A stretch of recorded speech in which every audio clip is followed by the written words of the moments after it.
This week on London Real, we have global resilience guru Vinay Gupta. Two kinds of threats. Threat number one, the more you know, the less afraid you are.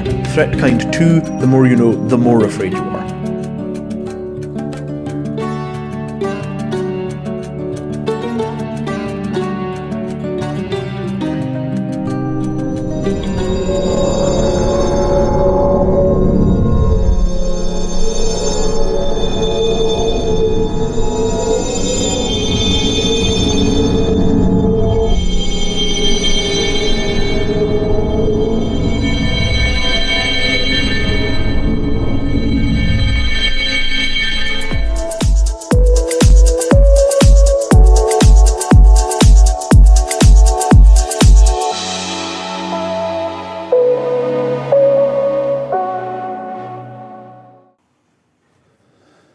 Vinay, how are you, sir? Not bad at all. That's short and sweet. Yeah, well, it's kind of, Saturday afternoon. It's kind of grey and cold outside. We're heading into winter, so it's kind of one of those kind of low energy days. Like, oh, okay, here we are. Yeah, good man. It's are you in your penthouse? I am in my penthouse. My penthouse in the rapidly turning into a ghetto. Things are that bad, are they? Well, we've just discovered maybe a year ago that all these buildings have the same problem with cladding that Grenfell had. So I only rent, but all the poor bastards that bought here are now stuck with houses that they can't sell because nobody will give them a mortgage on a building that could catch fire. So the whole place has just like failed to gentrify. And it's pretty, I mean, like, I always tend to live in crappy neighborhoods, and I continue to live in a crappy neighborhood. It's pretty funny, but yeah. I should tell. It is nice. I should tell our friends at home. I should tell our friends at home. Vinny lives in he's got one of the most spectacular views over London. In the penthouse apartment of a what do you call that? Tower block sounds a bit. Yeah, it's basically a tower block apartment building. Yeah, I mean, it's a bit of an aside. They've just started building 2 new buildings, so I can now no longer see Canary Wharf, which is kind of like, I always felt there was something a bit sinister about Canary Wharf. The big building with the pyramid on top of it. Grant Morrison wrote a bunch about it in The Invisibles, like, oh, it's the center of evil. And I thought The Invisibles was great, so I'm kind of like, I've achieved shielding from Canary Wharf. Yeah, you're out of the range of the pyramid. They always seem to get some symbolism in there somewhere, don't they? Well, I mean, it's a bit like rap videos. Like, there's always weird Illuminati symbolism in rap videos. And I'm pretty convinced that it's just the graphic designers are lazy. I find it very hard to believe that the Illuminati, if they existed in any kind of organized form, would be, like, actively recruiting people that make rap videos. But the notion that graphic designers are kind of like... Graphic designers and architects are basically just screwing with the world. I quite like that story. Whether it's true or not, there's no way to know. Yes, well... Yes, that's a whole nother rabbit hole again. I mean, it's like, like the street layout of Washington, D.C. famously has a whole bunch of weird Masonic bits and pieces in it, right? And, the question is always, like, is that, like, fundamental to its function? Or is that just a bunch of Masons sitting around a piece of paper, sketching stuff out for a lark, and then seeing if they could get away with it? You know what I'm saying? And that sort of question, like the Canary Wharf thing, like, on one hand, ha-ha. On the other hand, London is built on this, the Hawksmoor churches and all the rest of that stuff. Like, where's the line? You pick your history. Yeah, so... For people who are wondering what we're on about, you've got the layout of Washington, the cornerstone of the Washington Memorial was laid by Freemasons, I believe, and George Washington out there in his apron laying the whole thing. And then you've got the owl, the street layout that forms the Moloch, the owl that in Satanic days gone by was certainly worshipped, and many would say still is. There's a big pentagram with one of the limbs has a gap in it, on the Washington D.C. street map, and when you show that to people, it's like, I told you they were doing this. But I mean, for me, the question about that stuff is always, but then what does it mean, right? Like, having seen the way the world works, I'm always more inclined to think that it's a bunch of guys goofing around and seeing what they can get away with, or rather than like serious intention and machinery. Like, yeah, I don't know. It's so hard to tell what the past was really like. Yes, sorry, Vinny. I'm just checking the settings here because it's slightly dun dun dun. I don't know if that will work doing it there. I'm just recording our audio separately. You're slightly quiet, mate. That's all. Oh, that's okay. I can turn up the gain here a little. How's that? Is that better? Oh, that's much better. Yeah. Yeah. Okay. Am I? Let me just check. I'm not clipping. No, not clipping. Okay. Yeah, that's fine. I just had to turn the knob. Yeah, there's a whole lot of shenanigans going on, Vinny, isn't there? But I think I mentioned to you earlier, anything that's going on, all this, I'm not sure if obfuscation is the right word, but all this division in society, this control, these esoteric groups, it's all fundamentally a product of the money system, I would say. Sure. I mean, money is certainly fundamental to the way that our societies have gone off the rails. This thing about, whatever it is, 300 Americans control the same amount of wealth as 50% of the American population. Like, you can't do that without a huge financial machinery that robs the poor and gives to the rich. Like, that's just not the way that nature operates. Yeah. We've built a whole bunch of layers on top of nature, some of which are great and some of which are hideous, and we seem to have lost control of all of them. Yeah, it's funny, isn't it? You do wonder if to get back to an egalitarian society that lives under human and natural law as opposed to all this nonsense that we're subjected to, does that mean going back to an existence that literally doesn't take anything from nature, that can't grow back or can't be put back? Mm-hmm. Do you get what I'm saying? Yeah, I mean, like, living within your planetary limits and not wrecking the world in pursuit of, I don't know, jacuzzis built into yachts. You know what I'm saying? Like, you've seen this picture somewhere of, like, it's a super yacht that has a huge swimming pool, and the swimming pool is floating an island. On the island, there's like a jacuzzi tap, right? And somebody had a picture of this thing, like in a lake, and it's just like, it was like a sort of Inception thing. Like, you're not short of water, right? Why are we going to these lengths to create these crazy artificial habitats at enormous expense in a world filled with starving people? Yes. It's the piling on of the artificiality that seems to be the place where we sort of lost contact with the reality. Yeah, and you can take it one step further and say, if it was making us all happy, maybe great, but mental health issues are at an all-time high, suicides at an all-time high. Absolutely. Businesses are collapsing at an all-time high.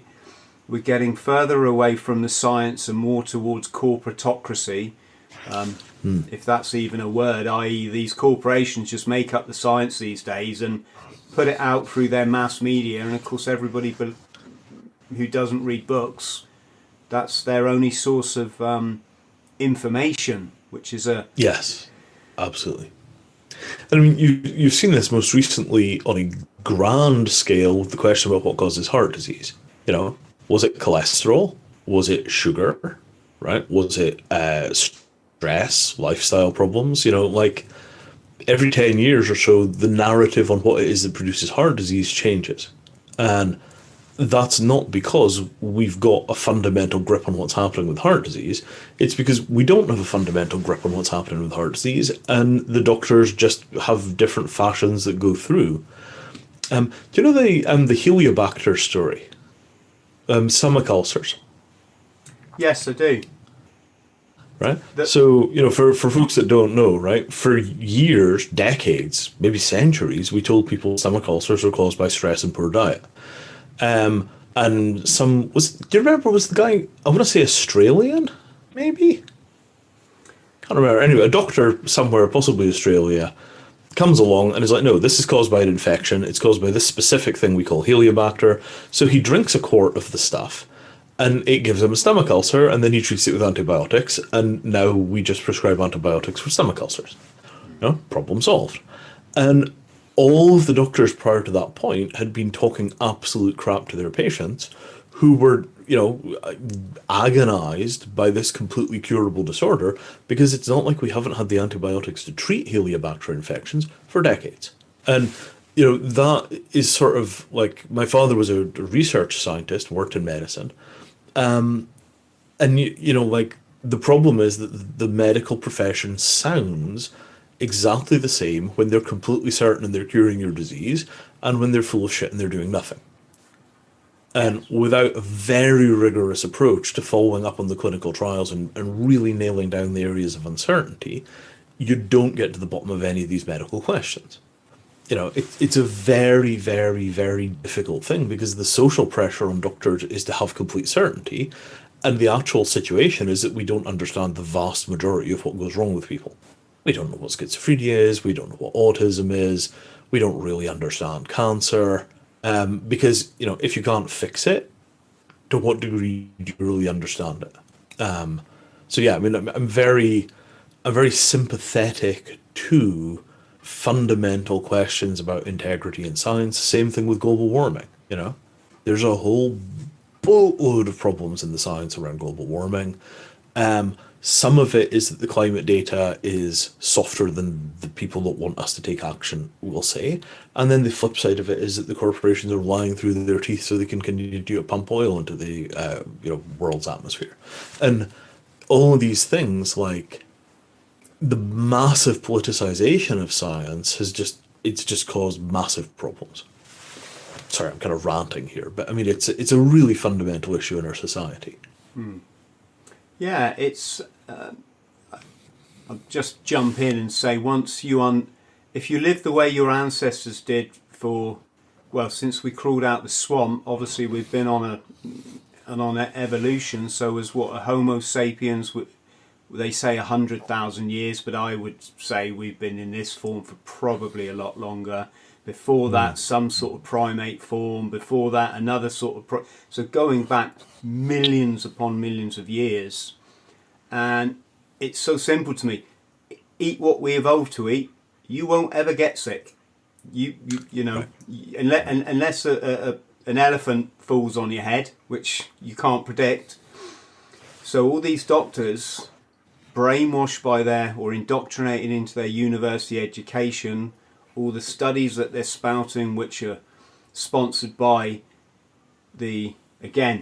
come back to the Babylonian money mafia that control the whole show, that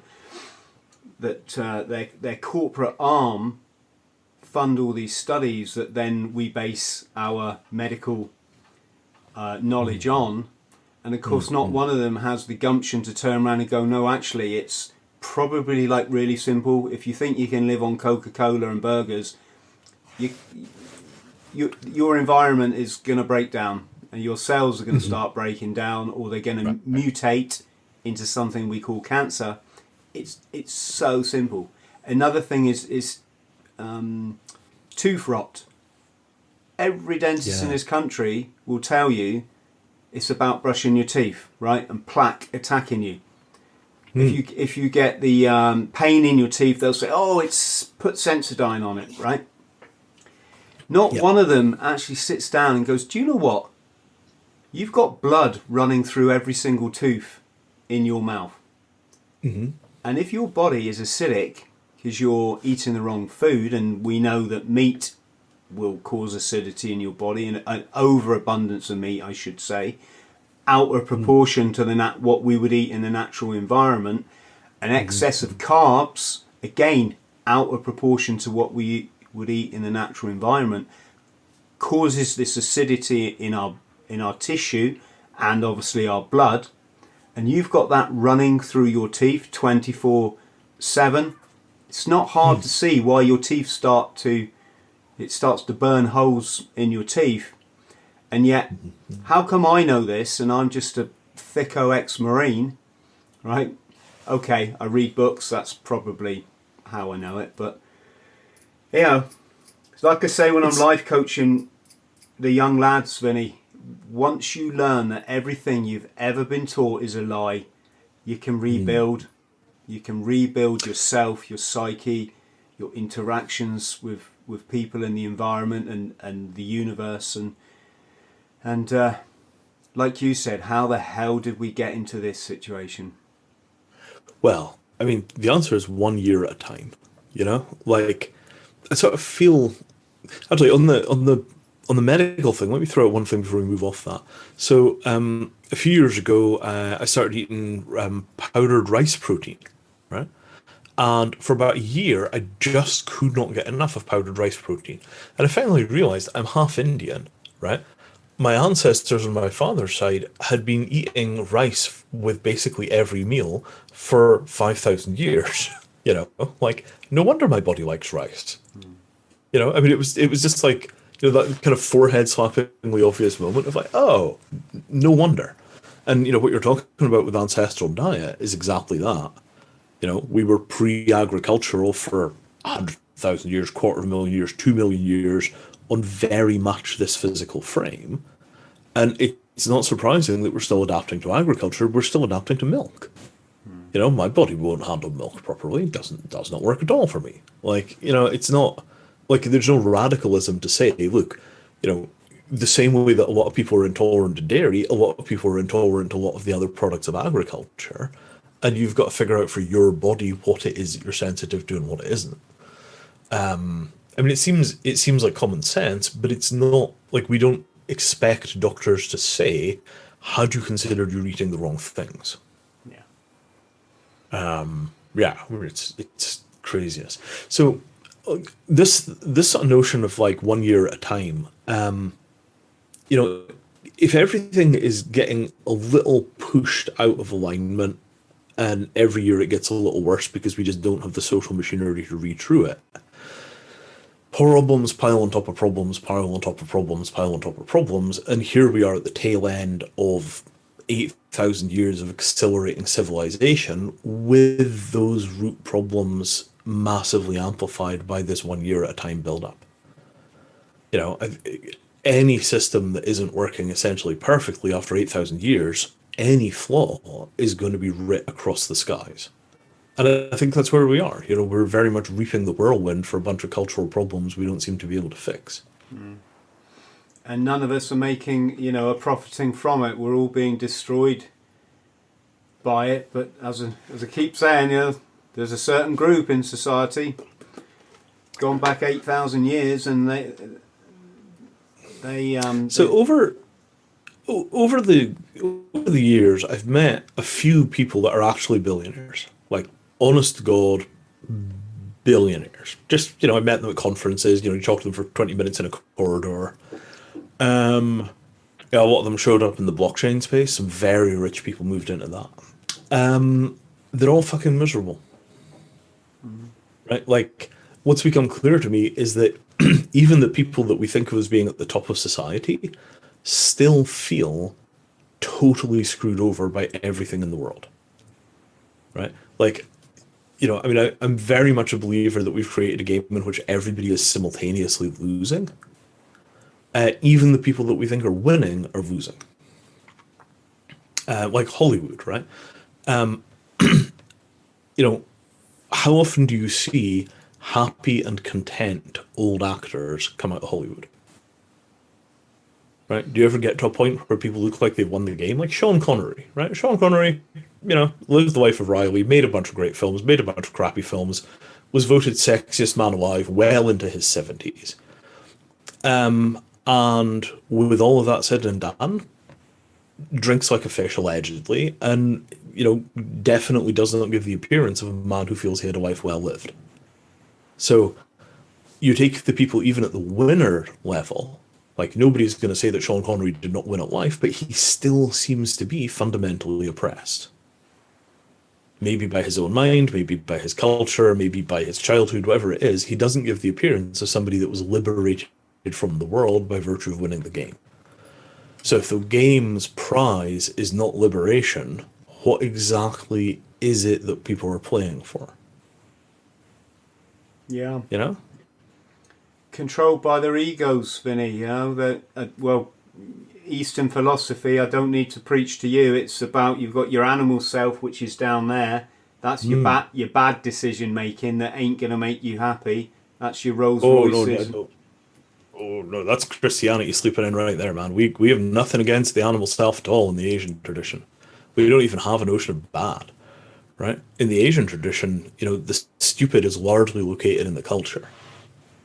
You know, it's the failure to do your duty or the bad teaching that causes the problems. The animal self is not the problem. The thing that makes people want 50 Rolls Royces, that's not the animal self, man. That's the culture. Because I mean, like, I don't know. I mean, do you spend any time watching pop videos? Yeah. I don't know if I need to explain what I mean by animal self, because it might differ from yours. I don't want to confuse people listening. What I mean is when you make decisions that are ego-based, or so you make a decision based out of greed, out of sex, out of anger, out of envy.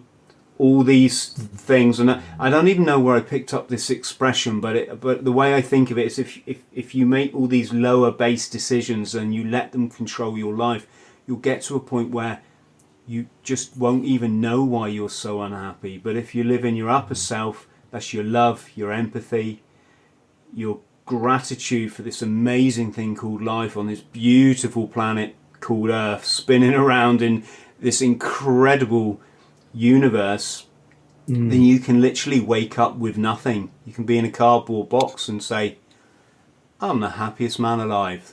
That's my sort of... Yeah, this is tricky, right? I mean, if you're taking a look at Kabbalah, yes, you know, Jewish mysticism, so they're very into this notion of, you know, higher self, lower self, moral decision making in the middle, you know, all this kind of stuff. It's easy to look at the Asian tradition through the lens of Western culture and come to that conclusion, but the Asian tradition doesn't really have a notion of good or evil, right?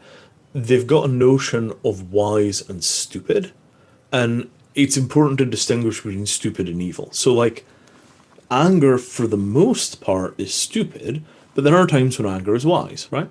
Lust, for the most part, is stupid. There are, however, times when it gets you over the anxiety and makes you go and talk to that girl, right? And, you know, if you never get over that anxiety, you're never going to have any kids. So, you know, it's quite a it's quite a delicate balance, because everything is proportion, right? You need enough pride that you're not a doormat, right? You need enough lust that you're not a monk. You need enough not necessarily envy, but you need enough greed that you provide adequately for your family. You know, there's a sort of notion that these things are in a ratio, and you need a certain amount of that stickiness to the material world to make it through the material world. And if you have too little of that, you just wind up getting squashed by materiality. You know, it's like you need enough of those emotions to be able to push back on the world, enough to make a little space to live in. But if you get overtaken and it falls out of proportion, you've got a problem. But that's in both directions too, right? Like, if we are too much filled with, you know, the love and the wonder, and we don't take care of business, then we wind up as accidental monastics, and the world will very happily chew us to pieces. So I definitely want people to know that, you know, sorry, this is a bit of a ramble again, I apologize. But the Asian tradition is not pass-fail in the same way that the Western tradition is. In the Asian tradition, if you screw up your lifetime, your next lifetime will be 0.1% worse than this lifetime. And if you do great, the next lifetime will be 0.1% better. But it's not like you suddenly fall off a cliff, like you take an exam and you fail and you get punched in the head. I mean, it's a very different story. Because for us, the world is a low stakes game, right? It's not that we die and then we go to heaven or hell. It's that we die and we come back to a life pretty much like the one we just had. And maybe it's a little better if we kept our shit together this time. So we've no sense at all of it being like these moral cliffs where you just slide off the cliff and you're screwed. It's not the way we see. You're going to say something about pop stars or rock stars. What was that? Yeah, music videos. So I spend quite a bit of time trying to fight psychological aging, right?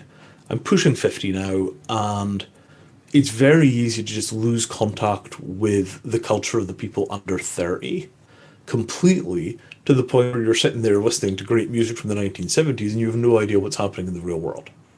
Like, well, what is this stuff? I don't know. I never listened to it. What the hell is going on? So I spend quite a bit of time just watching random, pop crap on YouTube, pop videos, compilations of TikTok weaseling, whatever it happens to be, just so I've got some notion of what's happening in the lives of people under 30, under 25, in the, young enough that they're all beginning to look the same kind of age group. It's not uncommon for me now to be talking to people who are in their early 30s and just be like, this kid just got a university. They don't know anything. It's like, no, they've been out for 10 years. It's just you're old. So that sort of, there's a huge amount of kind of lightweight occultism in popular culture. The themes come up again and again and again and again, and you see your eyes and your pyramids and people dressed as Cleopatra on magic flying spaceships, and those things go round and around and around and around. And it's this. For me, the question is like, is it because these people are grasping for wisdom and that's as far as they got, or is that sort of just a fashion among the graphic designers, or is it an attempt by somebody to convey some fundamental message, right? And I think that somebody is probably Rick Rubin, right? He seems to be the great center of occult weirdness in the music industry. So I kind of feel like it might just be one guy's personal vision that's reaching out all the way across that industry. But those questions of meaning, purpose, the kind of existential cagedness, the sense that even the winners of the game are unhappy, like, that's just the bedrock of the music industry. There's an album that just about everybody makes of like, okay, I'm a star. I've got hundreds of millions of dollars and I'm locked in a machine and I can't get out. Like Kanye West's Dark Twisted Fantasy album, which is like, it's like the revolver of rap. It's one of the finest albums ever recorded. And the entire thing is just like, he's at the top of the game. There's nowhere else to go and everything sucks. So what does it mean that we've built a game with no winners? Yes, of course. If you were to ask me, I think it's just so simple when you understand the evil behind the money system, which along with owning mainstream media and owning Hollywood and owning everything that gets put in front of us, they've bred this culture of darkness in Hollywood, and they co-opt people into it, whether the actual pop stars really know the depth of what they're in, or if it's more that they're going along with all this stuff just because it's going to get them their next album. Fashion, right? There's also that, but I think it's deeper, Vinay. I honestly do. These are individuals, and I know some of them, right? These are individuals that are utterly controlled by their ego, right? And I don't mean that we use ego in society as big head or what. I don't mean that. I mean that they are. So, in the Jews would call this something. I'm trying to remember the phrase, Yetzer Hara, right? Evil inclination, right? The thing that makes you do wrong. But I mean, it's like, if you're a pop star, your job is to look better than other people because that's why people buy your albums. Like, it's a game which is driven by those factors, right? You could say the same thing for Hollywood, but finance. I mean, you meet somebody that's worth hundreds of millions of dollars and they turn out to be just as miserable as you are. you know, like, what I'm trying to point out is that almost nobody seems to be happy regardless of their degree of external attainment. Right? And I think that that is an indication of, like, if you have a game with winners and losers, and the winners are incredibly happy and the losers are being totally screwed over, then you can say that the problem is the game is unfair, right? Whereas if you have a game where whether you're a winner or a loser, then you still wind up miserable, it's not only that the game is unfair, it's that the game is also broken, right? And to me, the model that I work with mostly these days is that the fundamental game is broken, right? It's not winners versus losers. Even the winners look like losers. So if even the people that are theoretically doing best seem to be miserable and crushed by the system, you know, like, maybe the problem is the system. Yeah, and I think that's multidimensional, right? It's money, it's religion, it's power, it's land rights. You know, I mean, it's because, you know, when was the last time we stopped and said, okay, what is the purpose? Are we building a system to make people happy? Or are we building a system with some other goal? Yeah. Or is it that we have no say in it? It's controlled by, or it's been controlled by this group that have gone under the radar for this 8,000 years. They've got their Hollywood and their music industry that's just literally spitting out a satanic product. I don't mean that I don't mean that every blooming pop stars are Satan. They're telling our young women that they have to be scantily clad sex objects in order to gain respect. They're telling our young men that they got to be, you know, snorting coke or dealing kilos and driving a flashy car with big chunks of gold round. There's no pop song about, like, you know, I went to school, I worked pretty hard, I got a decent degree, I got a mortgage, I got married, life was great. Yeah, right? and there's no pop song about I went and sat in a field, I realised I was the perfect being under the universe, that I want for nothing, that if I eat a natural diet, I'll be eternally happy, I'll experience eternal wellness, that if I'm on good relations with all beings, if I learn acceptance, gratitude, then I don't need to be snorting this or driving this or taking my clothes off for my own sense of self-worth. And this is the lie that's being put on young people, because they grow up unhappy. Unhappy people consume because they think that they've been taught that you can buy happiness, and of course, again with that financial situation, the powers going up, and of course you're sheltering people from the truth, from the light, from the.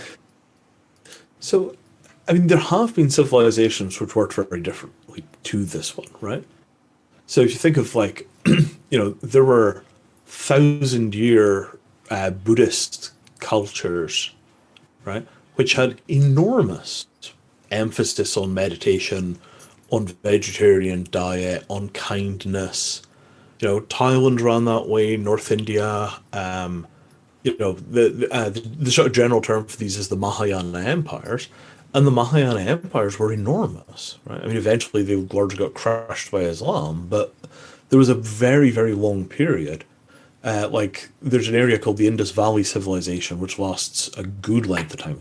I want to say 800 years, in northern India. And during that period, they more or less stopped the manufacture of weapons. They get to a point where it's so peaceful they appear not to have any militarism at all. So, you know, I think that it's not that there are no historic periods in the world's history where it's worked differently. There are definitely times when it worked differently. But those civilizations just didn't make it through undamaged to the modern era. You know, it's not that we are trapped in a single system that has no escape routes. Cultures have made their way out of this mess time after time after time. The trick is maintaining it. Yes.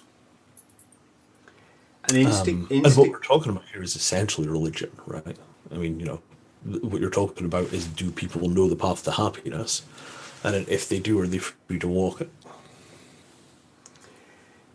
Yeah, and it conjures up a lot of questions as well, Vinay, because you can be spiritually happy and not wanting for anything, but as we're seeing in the current climate, it doesn't mean you're not going to get screwed over, and your children aren't going to get, increasingly more enslaved every day that goes by. And it's the great Mahayana kingdoms that went under when the Muslims arrived and turned all the shit by the sword. Yes. Baghdad, the great center of Muslim learning, cosmopolitan culture, it was all great. And then, was it Genghis Khan arrived? You do get outcrops when things are better, and then the bad guys arrive and everything gets completely smashed again. Yeah, it seems easier to control ego, doesn't it, and push people's buttons than it does to stay to push spirituality. Have you ever spent any time with any of the Christian Orthodox folks, like Greek, Russian, Serbian, all that branch of Christianity? I probably spent time with a lot of them and that wouldn't have been a concept I would have thought about, Vinny, because I've been quite naive a lot of my life. For someone who's travelled a lot. And other people focus on that sort of thing, whereas I'm more like a human relationship. Like, if you're good to me, I'm gonna like you. If you're not, I'm probably not going to spend much time with you. You're a practical man. So I've been spending a bunch of time talking to some folks that are deep into Orthodox Christianity. And they have a completely different world model from the Protestant or Catholic Christianity that was around me when I was growing up in Scotland. The kind of deep malaise in society, the sense that something is fundamentally broken, they're like, what did you expect? That's what the demons are doing, right? If you're looking for Satan's kingdom, that's what it looks like. They're not using it in the sense of, like, literally a dude with a pitchfork living in a cave. That's not what they mean when they use words like demonic. They're talking about a set of structures sort of in the human group mind that reflect a kind of fundamental ill will, right? And I haven't really wrapped my head around exactly what they mean, because it's one of these things of, like, right? You've got an original text in some language and then translate it into some other language, and it's not clear to me that when we finally get to having the conversation between me and some Orthodox person, I'm getting the full understanding of what they mean. Because you've got to unpack what the words really mean. So when you say demonic, what do you actually mean? Are we talking about a guy with bat wings and a pitchfork? No. We mean this. So I'm still in the early days of understanding what it is they're trying to say to me. But I think you might get some insights from the Orthodox world, because it looks to me like they've got a kind of, like, 1,000-year critique of what it means for cultures to fall into darkness, because for them it's Rome, right? They were based in Constantinople. The other branch of the church was in Rome. The two branches of the church got into an enormous fight because they basically said the Roman branch had been taken over by this darkness. And they've got a whole theology around that and 1,000 years of really dedicated study of what went wrong. So it might be worth having a prowl around the Orthodox stuff and seeing whether any of that stuff has language. I'm not suggesting you pick the thing up like lock, stock, and barrel. Just if you're looking for other people in the culture that seem to have identified the same problem that you've identified, I think they've got a different set of names for it and a different set of symbols for it, but I think that they're talking about the same fundamental phenomena. Yeah, what you've just described is how I think. I'm not going to go, for anyone watching, no, don't worry, I'm not going to go diving into any churches no matter what they're called, but it's exactly what we said is the demonic thing is when you're brought up in the Christian faith in the UK or England or wherever it might be, you do get this image that it's some guy, there's one guy on a cloud and there's one guy in the burning fires of hell, right? But when you start to understand the scriptures, the deeper meaning behind the physical story, the internal story, as it were, then it's easy to see. And going back to your billionaires, so you've got the devil takes a potential billionaire up on a mountaintop and says, look at the world, I can give you all of this. You just follow me, son, right? And this is literally what happens in Hollywood and the music circuit, is you're going to have all of this, right? You just, you follow my ways, that you go down the path of darkness instead of light, right? And there's your Jesus says, yeah, but Mr. Devil, like, if I have all of this, I will have nothing. And it's such a good, I don't know, metaphor's the right word, but when you're battling addiction, as I've done, on and off in my life, you literally wake up in the morning, you've got bloody addicted to some substance again that you said you weren't going to do, right? Promised just, and here you are again. It's fucking got you, right? And the metaphor I employed the last time this really happened to me was, it's just the script, the devil, this lower behavior, it's got me again, it's got me again. And it's at that moment you've got to choose the path of light if you want to be balanced and happy. And yeah, like you say, these billionaires, they pollute the oceans, they don't follow their upper self, they don't go into the light, they don't forge meaningful relationships, they don't do a whole lot of good. But one thing they do really well is accumulate an awful lot of numbers in their bank account. And then they wonder why they're not happy. And the devil's there, look, I gave you all of it, right? And if they'd done what JC did, is goes, look, if I've got all of it, I'll have nothing, mate. So you keep that deal. I'm just going to keep smiling at the sun, eating me bread and me fish, being grateful for what I've got, and I will own the world. This is so. Yeah, this is that. What's it called? Christian Orthodoxy.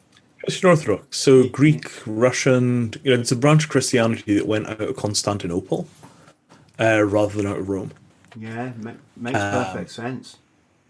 There's just a whole bunch of stuff, because I've always thought of Christianity as being basically a spiritual disaster zone. So much evil seems to have come out of it. The Catholic sex abuse scandals and, weird Protestant sects that are trying to take over America and turn it into a theocracy and all this stuff. All the sectarian violence in Scotland, Protestant versus Catholic, all that. But the Orthodox folks that I've been talking to just have a completely different world model. They're like, of course, that's all the Catholic stuff. That's why there was the split in the church. They went down that track. We stayed on the original track. And it's very rare for me to talk to somebody that's deep into Christian theology and not walk away horrified. And the Orthodox people seem to have their game together. And that might be just that I'm talking to a very, very specific group within that's had a different kind of education. But in general, I think something quite interesting is happening there. It's the first branch of Christianity I've come across where they seem to be talking the same language that I'm talking. Yeah, they still build churches though, don't they? I'm right. Sure. I've driven through Greece, and you see all these they're maniac drivers in Greece. Honestly, well, yes. the people I got to live with, Jesus, you got 70-year-old men, foot to the floor in their Peugeot GTIs, whom, right? And hence, every 100 metres, there's a little shrine on the side of the road in honour of someone that's piled their car up there and not survived. But the reason I mention it is I think if you really understand the story of Jesus, what he's saying is, don't build churches to me. That's not what I'm about. Your church is out there. Your church is sat on that rock, looking at that lake. Your church is inside you. It's inside everybody else. If you start building structures and chucking up crosses, you kind of you didn't get my message, you didn't get my message. And then you take that one stage further, as what we've got in a UK church, is they're literally taking the Bible literally, and as opposed to interpreting it as in its esoteric kind of scriptural form. And yeah, it's all the answers are in there. It's just been convoluted, and as you say, when you convolute something for your own gain, which the churches seem to have done, then it becomes the devil's work, to use a metaphor. But Vinny, right. Should we just peel back and talk about your history, because it's fascinating, isn't it? Scottish, Indian. Sure. Living in England. I know you spent a bit of time homeless. Was it? Yeah. So my I guess in a nutshell, right? My guru. Well, let's go back to the beginning. So my father was a medical researcher from India who came across to Dundee in the very late 60s. Married my mother. I was born in 72. Grew up in Scotland as a very regular kid. Had no real exposure to Indian philosophy or teachings or any of that stuff. And then started meditating when I got chronic fatigue syndrome. So I got chronic fatigue syndrome, and I found that meditation helped me just pass the time, basically. And then, let's see, 95, I go to America. 96, I meet my guru, and then I study very hard with my guru, because at that point I'd done like 12 years of meditation or something. So my guru drives me extremely hard. Holy shit. Right, and she was a Hindu nun, right, who had come from America, went to India in the 70s, came back enlightened, and she lived with no property, right? She literally had a shopping bag that was all from material possessions, no home. She lived on donations, and she just traveled from place to place in America teaching. So I fell in behind her and traveled with her a ton. And then basically took not exactly a vow of poverty. I took an oath that I would never do anything for money that I wasn't willing to do for free. So I would never work for money. If I was doing something that I was going to do anyway and somebody was willing to pay me, that was great, but I would do nothing for the money. And I maintained that through 12 years of all kinds of crazy career stuff. I worked for charities. I spent some time at the Department of Defense. I spent some time in military think tanks. I worked on environmental stuff. And all the way through, what I was pushing was an agenda to basically take all of our military R&D capability and turn it around for doing humanitarian operations. So I designed an emergency shelter called the Hexayurt. I worked a ton on critical infrastructure and critical infrastructure protection. But all of this was a basic model of like, look, the world's militaries are the most capable institutions on Earth. Why are we not able to use them to solve problems like climate change? Why are we not able to solve problems like refugees? Why are we not able to solve problems like, you've got half of the West Coast is on fire right now. Hundreds of thousands of people are displaced. Like, surely this is the sort of thing that the army ought to be able to just deal with. What's the point in having this enormous military spending if you can't protect your own people at home from things like wildfires? So what I was trying to push was a model of a kind of 21st century military that would be capable of producing peace in the long run. Because if you pay people to fight wars, and only to fight wars, don't be surprised when they keep finding wars to fight. Whereas if you pay them for solving the world's problems, and one of those problems is national security, then it's much easier to imagine them gradually transitioning out of those roles. So that takes me through to 2014. I finally end the vow because it's just too freaking hard, right? I'm not going to survive if I don't break it. So I break the vow and I get a job working in the blockchain space. And 6 years later, I run a company that does basically authentication for things like collectibles. It's a very ambitious project, but the starting point is really, really mundane. Let's talk about the hexayurt, because I know that, I mean, that's quite a physical, I mean, it's an incredible invention. And hunk of junk. Yeah. Commissioned by the Burning Man Festival, is, if I understand, that's there. So it came out of a workshop called the Sustainable Settlements Charrette, which was an event hosted by Rocky Mountain Institute, which was about building a new generation of refugee camps. And that charrette basically produced a specification, right? They wanted a shelter that could be used in a disaster, in a crisis for, refugees. And then when the refugees went back to their villages after the flooding had gone down or wherever it was, the shelter could be transported with them, and then they could put it back up and live in it until they'd gotten their houses repaired. So they came to me and were like, Vinay, can you design a flat pack reusable refugee shelter? You're an engineer, can you do this? And I'm like, I could try. So I'd done like a ton of work on Buckminster Fuller's geodesic domes before that. And I sat down with a piece of paper, drew out a 4x8 sheet like you'd get a sheet of plywood, divided it into some triangles, and literally 15 minutes we had the first design for hexayurt. 6 sheets of 4x8 on their sides to make a wall, which is a hexagon. And then 6 more sheets cut in half on the diagonal to make a roof for the wall, kind of a shallow cone roof, and you're done. There's your building. And I doodled this thing out and like, it can't be that simple. There's no way. Okay, we're going to have to test this. So 2003, we get some materials, we get some donations from a bunch of folks. One group donates the tape, another group donates the building panels, somebody else donates us the foil facing material. And I take all of this stuff out to Burning Man, and we build the first hexayurt, right? And it's just this funny looking cardboard pod in the desert. And, I spend the night in it, and then the next morning, I get up and I open the door, and there's a 60-mile-an-hour dust storm with like 1 meter visibility. It's a total whiteout. You can't see anything. The wind is screaming around. And I just slam the door closed, and I'm just sitting there, and I literally remember it was like this little kind of, like a little bead of thought kind of descended, and it kind of opened up in my head, and it was like, I've changed the world.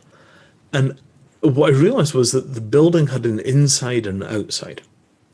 And the inside and the outside were so separate that I didn't know that there was a dust storm outside until I opened the door. And what we'd done is we turned a bunch of industrial cardboard and string into a building with an interior and an exterior where there was a total separation between the inside and the outside. It wasn't like a tent that was blowing around and you could tell how crappy it was outside because the tent was thrashing. It was a total separation. And I'm like, this thing packed on a roof rack. I mean, it was just like, there was nothing to it. It was no effort. I mean, it was a bunch of effort to put up, but it wasn't like we'd gone out there with a trailer or something. And so I realized, like, okay, this is a big deal. And then I started thinking about how we were going to get this thing used. And I came to the conclusion that it was going to take 30 years, right? I looked back over all the history of all these different shelter technologies and all the innovations that happened like that, and it just takes forever. So I set it up as a 30-year project. I run it as a hobby, no bank account, no copyright, no trademark, no patent. And we've just made the shelter design available and kept improving it, and made it available and kept improving it. And lots of people have built them and documented their builds and done innovation on the back of it and so on. And we've now got, I don't know, maybe 5,000 units, 2,000 units, 8,000 units. It's hard to say. Every year they build them for Burning Man, but there are also half a dozen companies that are selling the things, and one of them has an evolved design which will fit in a car boot. And that thing they're selling all over the world. Right? It's become an absolutely standard shelter. It's basically a folding hexayurt. They're very clear. We saw the hexayurt. We wanted to make one that would fold. Here's our building. They call it a shift pod. But it looks basically pretty much exactly like a hexayurt. It's a 6-sided shiny thing. And I'm on good terms with those guys. And, it's a success, right? The Hexayurt project has succeeded in transforming how housing is going to work. And the stated goal of the project is to get ripped off by a Chinese cardboard box manufacturer, right? We want these things to be absolutely commodity, so they're piled high and sold cheap, pretty much like an evolution of the garden shed. You want a garage, you buy a big one. You want a garden shed, you buy a small one. You want a, hut for your land out in the woods, you buy a medium-sized one. And we just make it so that you've just got mass-produced, commoditized buildings that are energy efficient, they're materials efficient, they fold nicely, they're made out of good materials, they last forever. And, in that environment, there's really no reason for people to be homeless. Right? And whether that's refugees or whether it's people that are, for example, veterans, right? You don't want to fit into regular society with an apartment and all the rest of that stuff. You just want to live in the woods and be left alone. We'll give you a shed for that. Here is your shelter.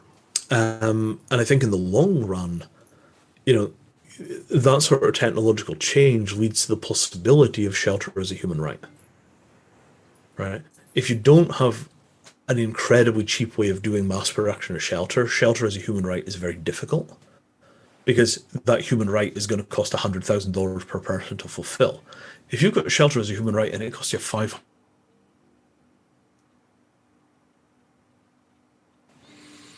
Oh, sorry, we just froze then for a second. Can we just talk about a few practical points? So, does it have like a stove in the hexayurt?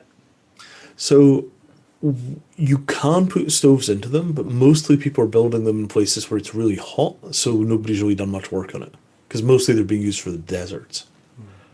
But you certainly could put a stove in one.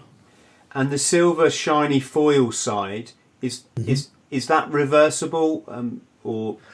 So it's a material called Celotex or Tuffar. It's a polyiso material, so it's foil on both sides, very insulating. You can also build them out of plywood, you can build them out of plastic sheeting, any 4x8 material you can build them out of. And I think the word I was looking for is Burning Man contracted them, not commissioned them. Is it the only shelter there now? No. The burners build them from the designs and take them to Burning Man, but there's no kind of organised structure for hexayurts at Burning Man. Oh, okay. How many times? The org, I mean, there is no... the Burning Man organisation doesn't make any regulations about building. They regulate vehicles quite carefully because they're quite scared of people getting run over out there. But they don't regulate building at all, so people build whatever they like, and a lot of people build hexayurts because they're reasonably cheap for what you get. They're good value. How many times have you been to Burning Man? Probably 7, maybe. I went about every other year from 96 to 2006. Probably went maybe a bit less than every other year. And then I went again in 2018. And that was amazing. It was really good. Can you tell us a bit about it for those of us that haven't been? What is it? Where is it? What's the philosophy behind it? So they throw it in a desert in America called the Black Rock Desert, which is where they race rocket cars. So it's completely flat. It's at the bottom of a lake bed. So every winter it floods. And then every summer the water burns off and it leaves you with this very, very hard baked mud flat. But it's a very, very alkali, very salty mud. And it bakes hard to something that's almost as hard as concrete. So people have been going out there to party for years, like going back into the 70s probably. In the 80s, there was a thing called the Cacophony Society, which did these things called zone trips. And they did some zone trips out to the desert where people would just pile into cars and go out to the desert and go crazy in the middle of nowhere. And then those evolved into Burning Man around a guy called Larry Harvey, who was an artist in San Francisco that went down to a beach and burned a wooden man sometime in the 1980s, and it became a regular party. And then they decided they were going to move this regular party out to the desert because it was getting too big, and that became Burning Man. Wow. And it's basically... So they do sell a ticket, and the ticket gets you basically porta potties and roads. And they spend an enormous amount of money on art grants. Like, I can't remember exactly what it is. I mean, the tickets are like $500 and 70,000 people go. So the annual budget for the event is like $30 million, $35 million. And they spend tens of millions of that budget on large scale art installations. So it's sort of like a 70,000 person rave in the middle of an art exhibition. Kinda. And the art is things like, 100-ton stone blocks suspended on huge stainless steel chains that are balanced so finely that you can actually push the rock around and move it. This kind of stuff, like things you will never see anywhere else in creation.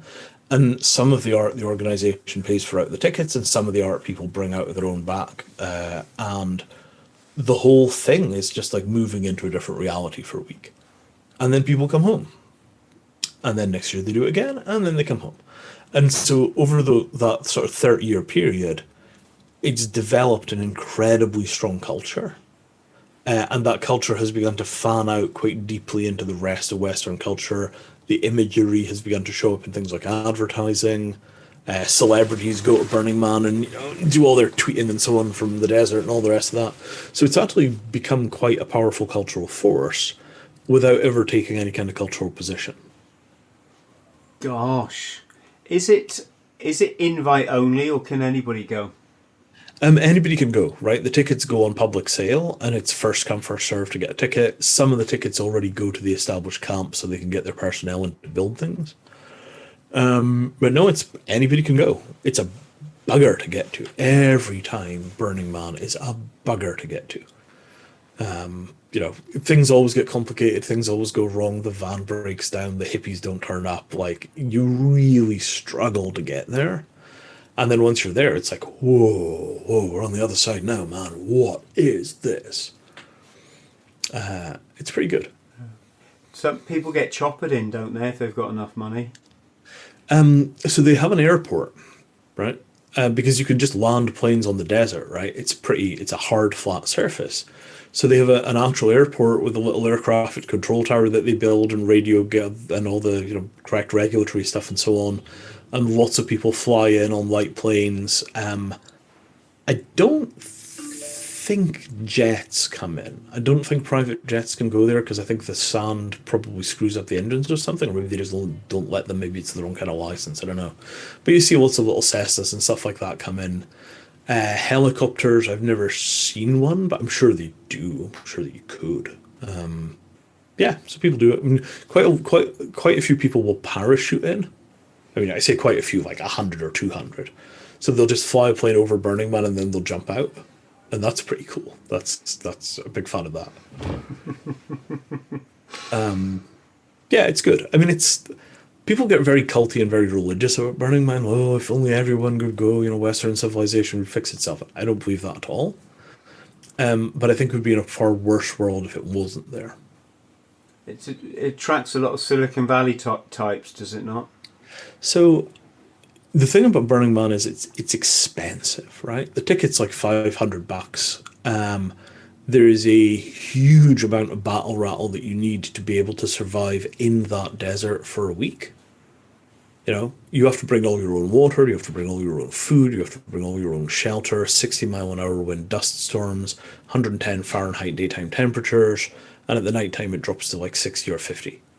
So it's too hot, it's too cold, it's dusty, it's dry, it's massively dehydrating, and there's nothing there. So people wind up spending $1,500, $2,000 just to get themselves there and take care of themselves. And then you've got your costumes and your art and all the rest of this stuff. Like, by the time it all goes in, it's a pretty middle-class pursuit. Except for the people that work there and do the horrible manual labor jobs which are required to keep it running because they have to do all the setup and all the teardown. So it's a mix of like serious hardcore carnies from hell and a whole bunch of middle class people that are kind of working for the weekend, but the weekend is like every 2 years they go to Burning Man. And then you've got like Silicon Valley tech bros who just give one of their mates $5,000 and say take care of everything. And then they just get on the bus in San Francisco, go to Burning Man for 4 days, freak the hell out, and then go back to their jobs. It's really mixed. Very, very, very diverse. Are we assuming there's an awful lot of drugs flown in there as well, or?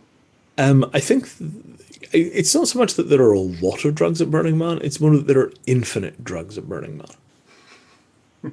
You know, I mean, because it's like Woodstock every year. So, you know, there are people who are like taking drugs on schedule. Like we're, you know, acid on Monday, MDMA on Tuesday, mushrooms on Wednesday, DMT on Thursday, and then on Friday we're back to acid again, or, you know, whatever their schedule is. Like they've got it all mapped out on their, you know, they have like you know, they've got a calendar entries for when they're going to do their various drugs. And, you know, if I was 20 years younger, that would be a riot. But like at pushing 50, it's like, okay, being in the desert is enough. I am not dozing on top of this. No. Yeah. You know, because like, you know, being a kid running around in a weird place, you know, off your face is, you know, like, why do kids do it? Because kids enjoy that kind of stuff. You get to be middle-aged and you're just like, no, I just want nothing to go wrong. God damn it. My gosh. Yes. If anybody's watching and wants to take me along next year, yeah, you'll have to drag me kicking and screaming. So, you know, there are a whole bunch of burns in the UK, right? There's like 5 or 6 events thrown by people that go to Burning Man in the UK. So there's a thing called Burning Nest in Wales. There's Secret Garden Party, which is a lot like Burning Man. There's a whole bunch of these things kicking around the place. I'm trying to think what's the name is not coming to me. So those events, they call them regionals, carry so much more of the spirit of Burning Man even than the big Burning Man carries. And they're easy to get to. You know, they're a couple hours drive from wherever you are. Yeah, you don't get to share a joint with Zuckerberg at those ones, though, do you?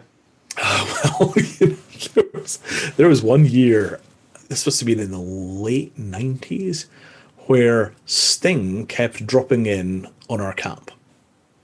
Right? Or possibly my friends were just pulling my leg for the whole of Burning Man, because every time I went back to camp, people would be like, Vinny, you just missed Sting. Sting was here. And we knew Sting was at Burning Man that year, but I kept arriving just after Sting had left, or everybody was pulling my leg, and I never got to the bottom of it. So I never figured out whether I kept just missing Sting or not. But yeah, that sounds like the sort of thing that could happen when you drop acid. Sting, where? Did you say Sting? Where's Sting? I thought you just said I thought I said Sting. No, I did say Sting. God. It was quite chaotic. But other than that, I've never seen a celebrity at Burning Man. Never run into them. No, that's why they need me to go along there. With my 40,000 subscribers. Well, I mean, you know, throw your own Burning Man, right? Yes. You know, Chris Fest, you just get everybody together in a field sometime, you do a little bit of camping, do a little bit of drinking, sing some songs around some campfires, do some workshops. Yeah. Drink some green smoothies. Yeah. Jog around the block. Jog around the block. Yeah. Chris Fest. Yeah. Vinny, tell us about your experience. I don't know how much you're allowed to say because I remember our last conversation about it, but your experience of joining the Freemasons. Yeah, so this would be Chicago in the late 90s. I am in a nightclub and I'm dressed in a black suit with a white shirt because I've just come from some work event. And some dude walks up to me and gives me a funny handshake, right? And I turn around to him and say, "You're a Mason." And he looks at me and says, "You're not?" I'm like, "No, I was just wearing this for work." He's like, "Oh." So we have a drink and we get talking. And he's some lawyer from Texas. And he's like, "You ought to come along to the lodge and take a look around to talk to some of the guys." I'm like, "Sure, try anything once."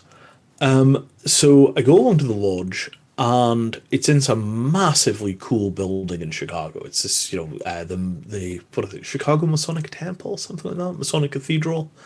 So it's a really seriously cool location.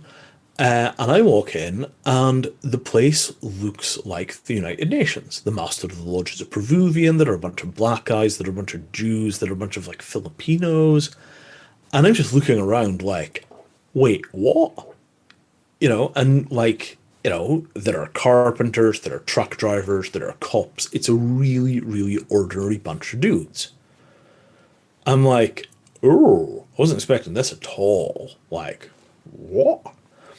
And so I go to my guru and I'm like, Guru, what is this Freemasonry thing? And she's like, oh, you should do that. That'll be good for you. I'm like, okay, boss. So I join, and not very much happens for me on the first degree. First degree, you know, they give you a degree, they do some theatre, they give you some moral lessons, you wander around inside of the lodge. Thank you very much. Have a nice day. And I didn't have a sense of like something fundamental had happened. Second degree blew my mind. You know that like if people are doing shamanic work, they'll often get like weird mysterious illnesses or fevers or these kinds of things. So I get a mysterious illness right before the degree. I'm running a massive temperature. I'm practically hallucinating. I've got no other symptoms. I'm like, I should cancel, and it's like, no, you'll be fine. Come on down, Vinay. You'll be all right. You know, you're not contagious. You know, just make it work. So I'm like, oh my god, and I go down and I do the degree, and then, you know, I'm just tripping because it's so intense. I'm really ill. Everything is weird. Go back, have an enormously intense kind of shamanic dream visiony type thing, and it's just fundamentally transformative. Like, whoa! And I mean, I was recognized as enlightened, you know, years, like 2 years or something before I became a Mason. So my guru had said, you know, like I had some enormously intense experience. Went to my guru. My guru was like, yeah, you're enlightened. I'm like, I thought that might be what this is. Whoa. What the hell? So even as an enlightened being, I went and it blew me on my butt. And like years later, I talked to another one of my Indian teachers about it. And I was like, what's the deal with Freemasonry? He just looks me straight in the eyes and says, Freemasonry builds a path between men and God. I'm like, oh. So I did a bunch more degrees over the years because I was living in Chicago at the time. Chicago was a big Masonic center. And got a ton out of it. You know, I mean, they're very weird. They're very strange. The degrees are filled with all manner of weirdness. In the UK, they don't do the degrees in nearly such a theatrical way. It was not for the Blue Lodge degrees, right? Even in Chicago, even the Blue Lodge degrees are big pieces of theatre. I've only seen Blue Lodge degrees delivered in the UK, and the Blue Lodge degrees here are very minimalistic. They're not nearly the kind of theatrical production they are in the States. Possibly they do the theatrical stuff on the Yorkright branch. And yeah, I mean, I've never had a negative interaction inside of the context of Freemasonry. It's a really solid thing. Now, the flip side of that is, what's the theology, right? I mean, the Freemasons have taken an enormous amount of crap over the years because a lot of people say that it is not compatible with Christianity and certainly not compatible with Catholicism. And any spiritual institution that puts, you know, Jews, Protestants, Catholics, Hindus, Buddhists, and everybody else at the same table together clearly doesn't owe allegiance to any single one of those faiths.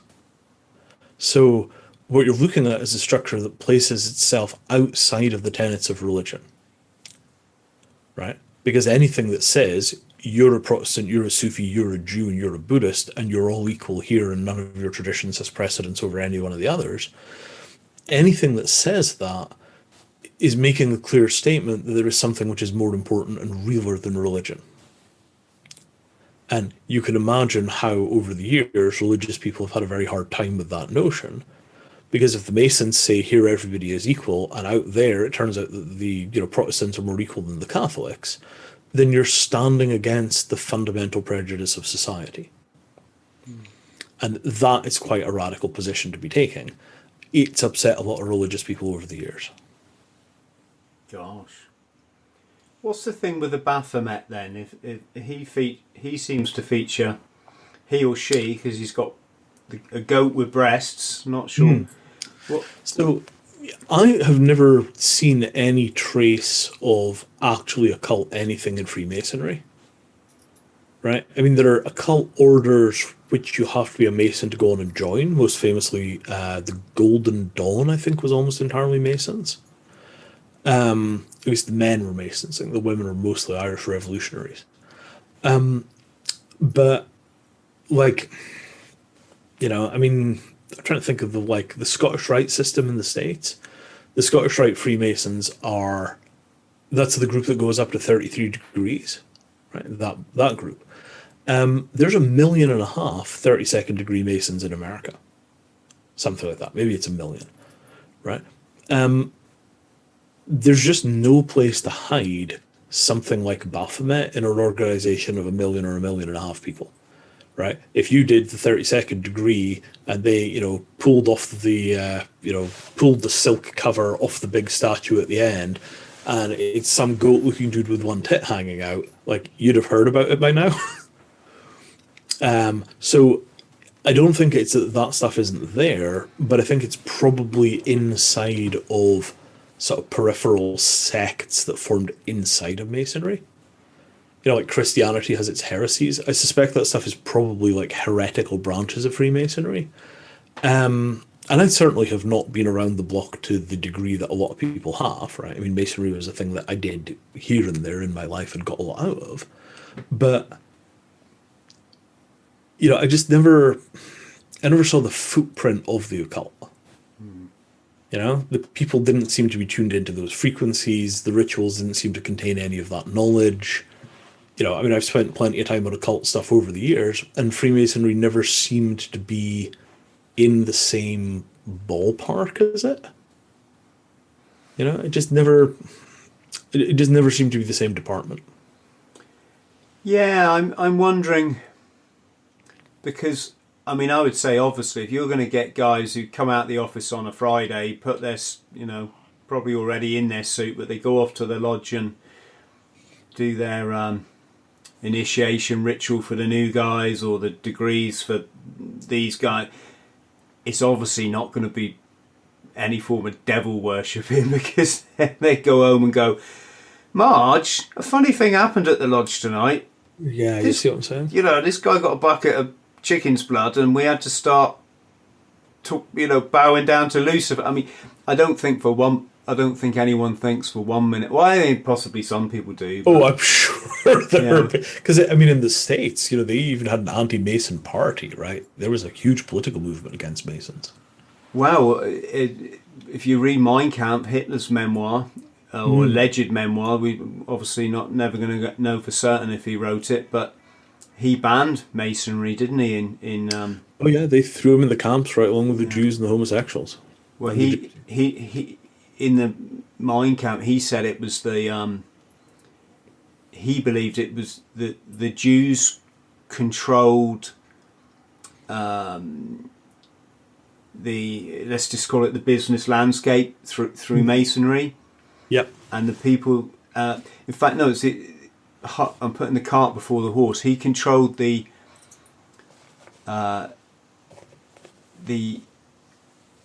working landscape through the unions. He believed that the Jews controlled the working landscape through the unions, and those trades that wouldn't have a union, so say milliners, for example, or tailors, something like this, they then controlled them through Freemasonry.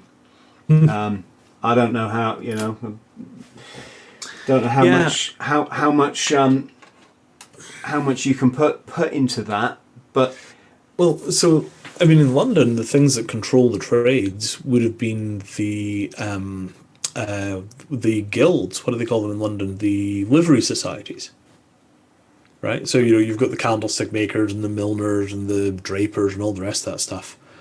I went to an event once at Draper's Hall, and it was like, it was like a cathedral where every surface was filled in with, an oil painting that was 18 feet high.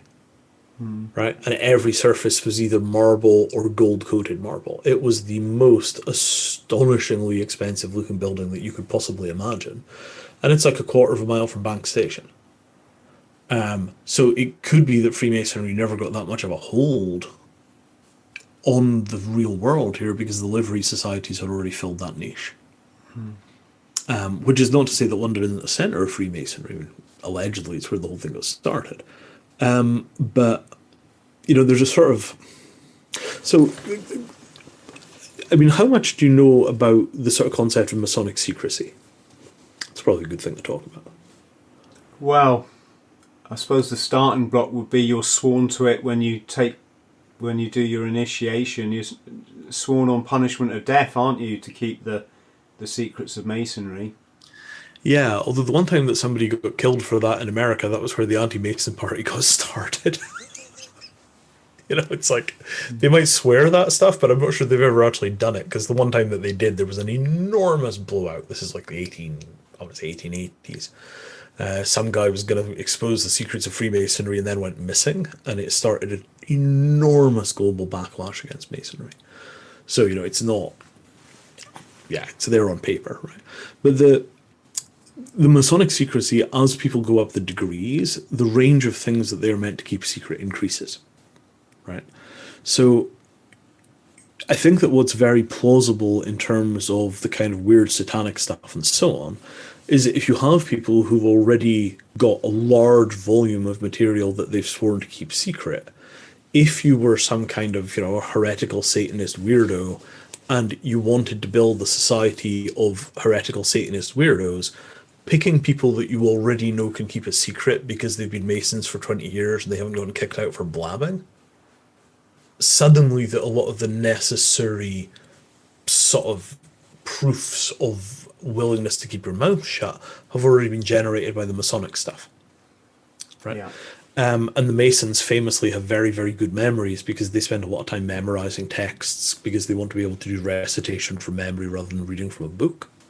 So I think that what you might have seen is that people that had a bunch of dodgy shit going on may have opened societies that were only open to Masons, but that were not Masonic societies. So I think there might be some very, very dodgy fellow traveller traditions that are riding alongside of Masonry, but are not parts of Masonry. They're basically like leeches on the body. Yeah, it all becomes a bit strange, Vinay, when you see prominent members of society. We're talking royalty, shaking hands with former IRA terrorists, and they're giving it the second knuckle jobby, and you're like, you bet. What? And American Civil War, right? After the American Civil War, the Masons on both sides, after a battle, would get together and do Masonic funerals for the Masons that had gotten killed in the battle from both sides, and they do those rituals together. Yeah, and you see that, again, prominent members of society doing their hidden hand, and I don't know why they still do it, because it's not really a secret anymore, is it? People, anyone who's slightly initiated, spots it. I mean, I've seen. Yeah. Well, have you ever taken the tour of Freemasons Hall in London? No. That's really worth doing, right? So they have a museum, and the museum is basically like a third of the stuff in the museum is the intersection between Freemasonry and the British Crown. Various dukes or so on that were heads of the Masons and this sort of stuff. In the UK, Masonry is very aligned with establishment power structures. Right? In America, Masonry is very much aligned with rebellion. Right? So, what Masonry is changes radically depending on where you're standing. In South America, it's the kind of great bulwark of everything which is anti-Catholic, because so many of the revolutionaries that were anti-Catholic in the South Americas were also Freemasons. So people like Bolivar. In Italy, Garibaldi, the guy that turned Italy into a country, was a Mason. Ataturk in Turkey, allegedly a Mason. So a lot of what happens, I think, historically in Masonry, going back a few hundred years, is that because of the oaths of secrecy, the people that wanted to say, look, this system sucks, something is completely broken, we're being screwed, I think tended to have those conversations behind closed doors in which the people involved were known to be able to keep a secret. So historically, I think what you have with Masonry is you have a container, and over time, different people have chosen to hide different things in the container. And then, for the English upper classes who seem to be quite fond of it as an institution, do they really have anything to hide at this point other than what offshore jurisdiction they put their tax money? Maybe maybe all that's inside of that kind of secrecy in the UK is a whole bunch of boring accounting shit as people hide their money from, the tax man. Whereas the same tradition of secrecy, say, pre-Nazi Germany, the Masons were probably running underground railroads to get people out of Germany, and they were probably up to all kinds of anti-Nazi shit. Yeah, it's interesting, because my take on it would be, whenever you're a member of a secret club, that's something that's fishing you in by appealing to your ego, isn't it? So the Masons are very particular about what they offer, right? Before you can become a Mason, they really sit down and they explain to you what it is and what it isn't. And the crux of what they offer is really framed as instruction in morality. So they basically say, look, morality is fundamentally very important. It's separate from religion. Most religions have a moral system inside of them, but very few of them really teach morality independently of that. And what Masonry has is a set of learnings that are directly about moral reasoning and moral decision making. And that is absolutely valid. That is the core of the Masonic teaching, is very much about moral decision making.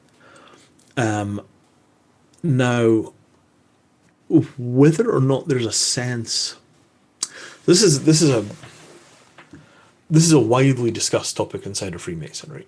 So there are 3 degrees, which are what they call the craft degrees, and the craft degrees are, like, themed around things like chisels and hammers, right? They're literally Masonic degrees. Then beyond that, you've got the degrees which are themed around the Knights Templar for the York Rite, and sort of alchemical knighthood synthetic tradition thing called the Scottish Rite. Scottish Rite is basically French. So those degrees are all, the symbols are swords and shields and, things from heraldic imagery like eagles and pelicans and, this kind of stuff. And those degrees are much more overtly spiritual, right? The York Rite degrees are massively Christian, right? It's literally, the stories of, Christian chivalry just being, hammered into people's heads. And on the alchemical side, it's much more Rosicrucian, it's much more complicated, it's much more overtly spiritual rather than religious, but it's all still fundamentally inside of a broadly Christian framework. There's no crossing point where, at least none that I ever saw, could be I never went far enough in, but there's no crossing point where somebody just pulls back the veil and it's like, now we tell you the secrets of the universe, right? It's much more that at every degree, what they're like is, now take a look at this aspect of your life. Are you sure you're making your decisions in a correct way there? So, and this sounds trite, but you wonder to what degree it was a medieval Tony Robbins thing. Right? Like, a phased series of lessons that gradually improved people's understanding of moral decision making through a set of stories that they were taught. It's hard for me to imagine, that there is a kind of crossover point into the sort of eyes wide shut by the way we secretly run the world level of Masonry. It's not at all clear to me that you could hide something like that inside of the existing structures. No, that would appear to be something above, wouldn't it? Something above or something distinct, something separate. Yeah, but it's also, the confusion comes in when you see it so much of the symbology and what comes out of the music industry in Hollywood. They seem to chuck the checkerboard floor in. Yeah, all kinds of stuff. So some of that, I think, is So the Victorians love mystifying things and making them strange and oriental and peculiar. And a lot of that stuff is just Victorianism. Because, I mean, the symbolism of Masonry pre-Victorian era is really very Spartan, right? You know, I mean, the first Masonic lodges met in pubs, you know, all of this complicated regalia and pillars and checkerboard floors and all the rest of that stuff, Victorian. But, I mean, the thing that I think is interesting is this, right?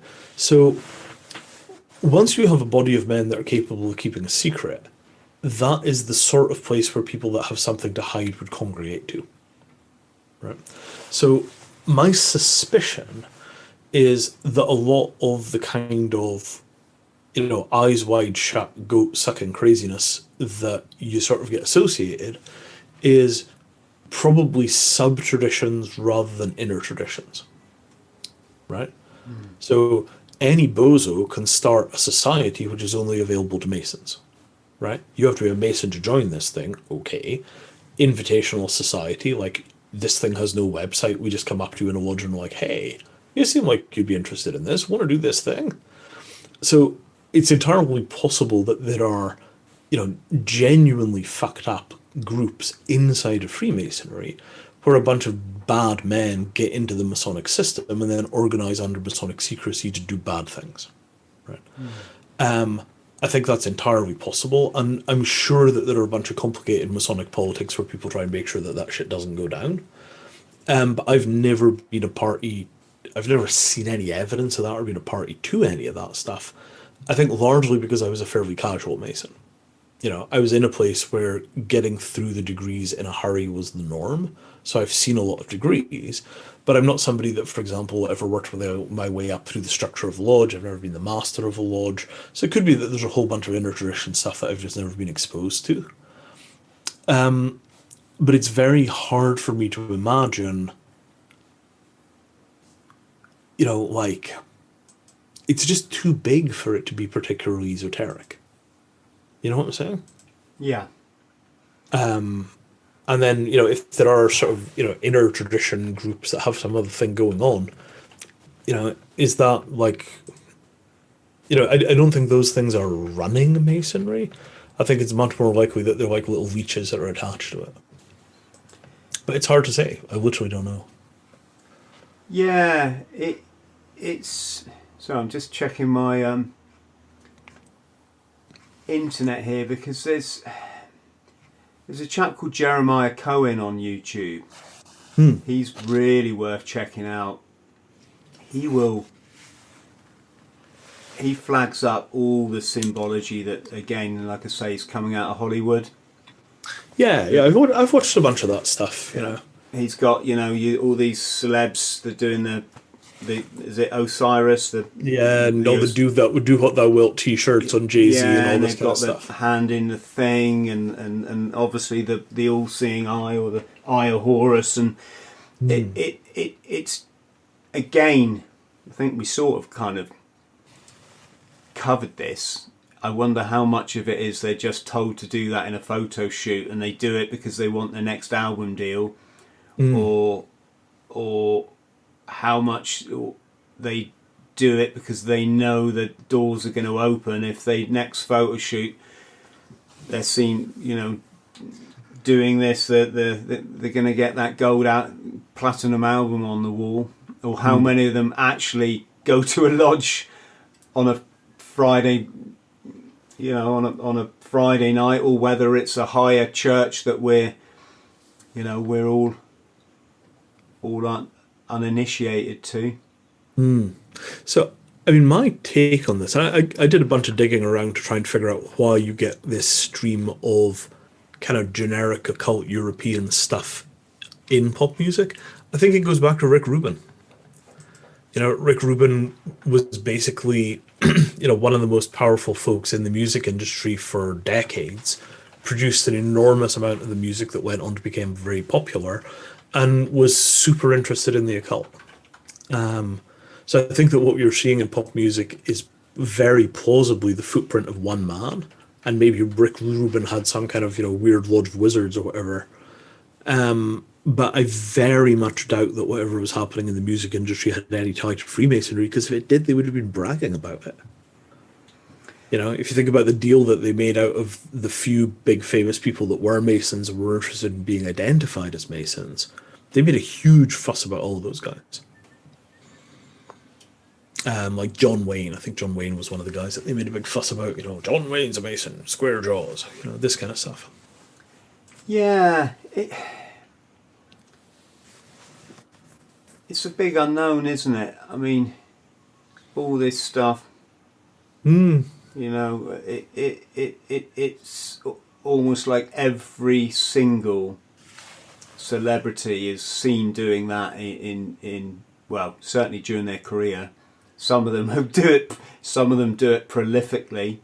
It's clear that they have to perpetuate this behavior in order to stay relevant. Going back to the ego trap, when you need to be adored by fans because you've been in that industry since you're 16, you check the papers every day, you check Twitter, you're desperate to see, is your name being mentioned? You haven't developed your higher self, which is far more important than getting false adulation from the, you know, or maybe not false adulation, but getting adulation from the masses. You stay in that trap and you keep doing the thing because you want to stay relevant. I think that's a very LA phenomena, right? So if you think about, you know, European pop stars, nothing, right? I mean, there's no great, like, you know, if you think German pop stars, French pop stars, Italian pop stars, none of it. Right? I think you'll find Bowie was, I mean, his very last music video was very kind of... Oh, sure. You know. Sure. But I mean, Bowie spends years in America, right? And is, you know, he's part of this kind of Anglo music scene, right? You know, sings in English, you know, might be from the UK, but winds up living in America for years. He's definitely part of the same pop music circuit that's largely run out of LA, right? So I don't think it's a global phenomena. I think it's particular American weirdness. Like the Chinese, the Japanese, the Koreans, none of it. It's nowhere there. You know, French pop music, German pop music, Scandinavian pop music, nothing. You never see the occult symbolism. Everything that's coming out of LA, particularly LA, it's soaked in that stuff from one end to the other. I'm going to... One exception to the rule, there's probably a lot of exceptions, but one of them was the Nana. Do you remember 99 Red Balloons? Yeah, I remember that. I think you can YouTube this. There's videos deconstructing the symbolism in that, and that's scary because that was years ago. Sure. And then of course we've got Glastonbury, which when I was a youngster, that was like the Wurzels were main stage. Yes, get in. Right. Yeah. I am a cider drinker. Right. It was a folk festival. The next thing you knew, they're chucking up this bloody Great Pyramid, and who's headlining is 33rd degree Mason Jay-Z. You know, you can't. And then is Jay-Z even a Mason? Well, like, He has his. I'm just chucking this out there for this. I mean, I can't comment on that, but there are photos on the internet of him in the Brethren, if that's, you know, dressed in the regalia. Whether it's him or someone who looks like him, I don't. Yeah. No way, no. He does wear the, you know, do what they will. Yeah, the Aleister Crowley t-shirts he was into for a while. His album was called, what was it? Something Degrees. I'm not too up on music in general. I like the dance scene, and when that went, I lost interest. That stuff's soaked in all the way through there, right? Like, I mean, I mentioned Dark Twisted Fantasy from Kanye West, and that thing is basically 100% Aleister Crowley stuff from one end to the other, as far as I can tell. Yeah, and some of the stages at Glastonbury started sprouting these horns outside. They're putting horns on the front of these. Again, for people listening, the theory is that the occults or the Satanists, they're drawing their energy from these people who go along to the festival, and they're giving their adulation to what the Bible would call false gods, so the celebrities, the stars, and it's all a misappropriation of the. But I mean, that stuff is very in the open, right? I mean, the Rolling Stones have an album called "Their Satanic Majesties Present," and they're just right out there, like, "Hey, we're the kings of hell. We're on Earth to make some music. How's it going? We, by the way, the devil does have the best tunes. Listen to our new album." Like, I don't feel like that stuff was ever hidden. Well, it's not. I mean, Mick Jagger always goes on stage in the black and the red, doesn't he? Which is the colours of the occult. All of that, right? And like Led Zeppelin, have a whole bunch of very, very explicit stuff from Jimmy Page, and he buys like Aleister Crowley's old house and all the rest of that stuff. Like, I don't think they're making any secret of the fact that they have a strong interest in the occult, right? The question is, does it have any reality, right? I mean, they might believe it, but that doesn't make it real, right? And I think they've been very explicit about what they believe, like David Bowie's album, right? Black Star, filled with occult high weirdness. But at the end of the day, when all is said and done, is it there? Right? Yeah. Did they really have occult powers? Probably not. Were they very famous? Absolutely. Did they have some weird beliefs? Sure. But is that any stranger than, like, I don't know, Hollywood actresses hugging crystals, or, country music stars that say everything came from Jesus? I'd definitely say there's something more to it, mate.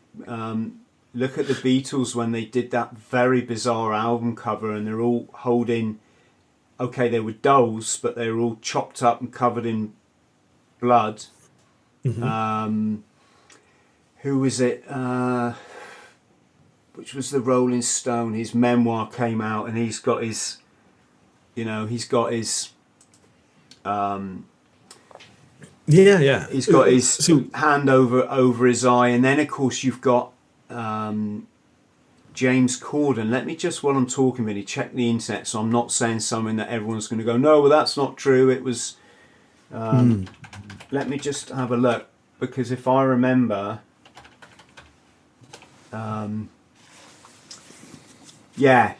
James Corden brought out his memoir, and he's doing this business, the one eye symbolism, and then of course what happened the next year, he goes on to get the biggest chat show in America, or one of the biggest ones, as an English guy, and no disrespect, I'm sure he's a decent bloke and he's a good actor, obviously, but was he really the material to get that? And James, if you listening, I'm not I'm not casting aspersions. I'm asking the question. Why is it if you do this, it's almost like an acknowledgement of signing the Faustian Pact, isn't it? So let me turn this around from a different angle, right? If I'm in country music and I tell people I'm an atheist, how many record deals am I going to get next year? Right? Big fat zero. Country music is Christian music, right? Yes. Well, in the deep south, yeah. Right. Well, pretty much all country music, like, there are no openly atheist country music stars anymore. There are openly atheist American presidents, right? Everybody toes the line on Christianity and country music as a condition of being a country music star. So my suggestion would be that LA is not a Christian town. LA is a weird occult town. Scientology, the OTO, all these weird new age gurus and all the rest of that stuff. And if you want to do business in LA, you have to make it really clear that you're not a Christian, because they don't want any of that Christian crap getting in the way of their perfectly nice LA, Californian weird religion. So, the simplest answer, and I'm not saying this is the right answer, but the simplest answer is that LA is basically run by weird cults. And some of those weird cults are pretty occult, and some of those weird cults are pretty Scientology, weird sort of sci-fi strangeness. Some of those weird cults are, strange variations of Buddhism, but the LA has a very particular culture, and LA then exports that particular culture in all of its media and in all of its productions. Right? Because at the end of the day, I guarantee you that the Chinese don't give a shit about any of this. Right? Like, why do they care? They got no heritage of interest in Christianity. They haven't believed in anything resembling a devil as part of their tradition for 5,000 freaking years. Why do they give a shit? Right? I mean, I think that what you're looking at here is an anomalous cultural phenomena in America that's gotten exported in the areas of American cultural influence. But I really think it's probably 2 molecules deep, right? I mean, it might literally be Rick Rubin and 5 of his buddies ran some weird occult lodge and initiated a bunch of people over the years. And that could be the full extent of what's behind the footprint that you see in the pop music business. It would be nice if it was that, Vinny. I would say it's far deeper and far more widespread. Do you think it extends into places like China that have no cultural background in the West?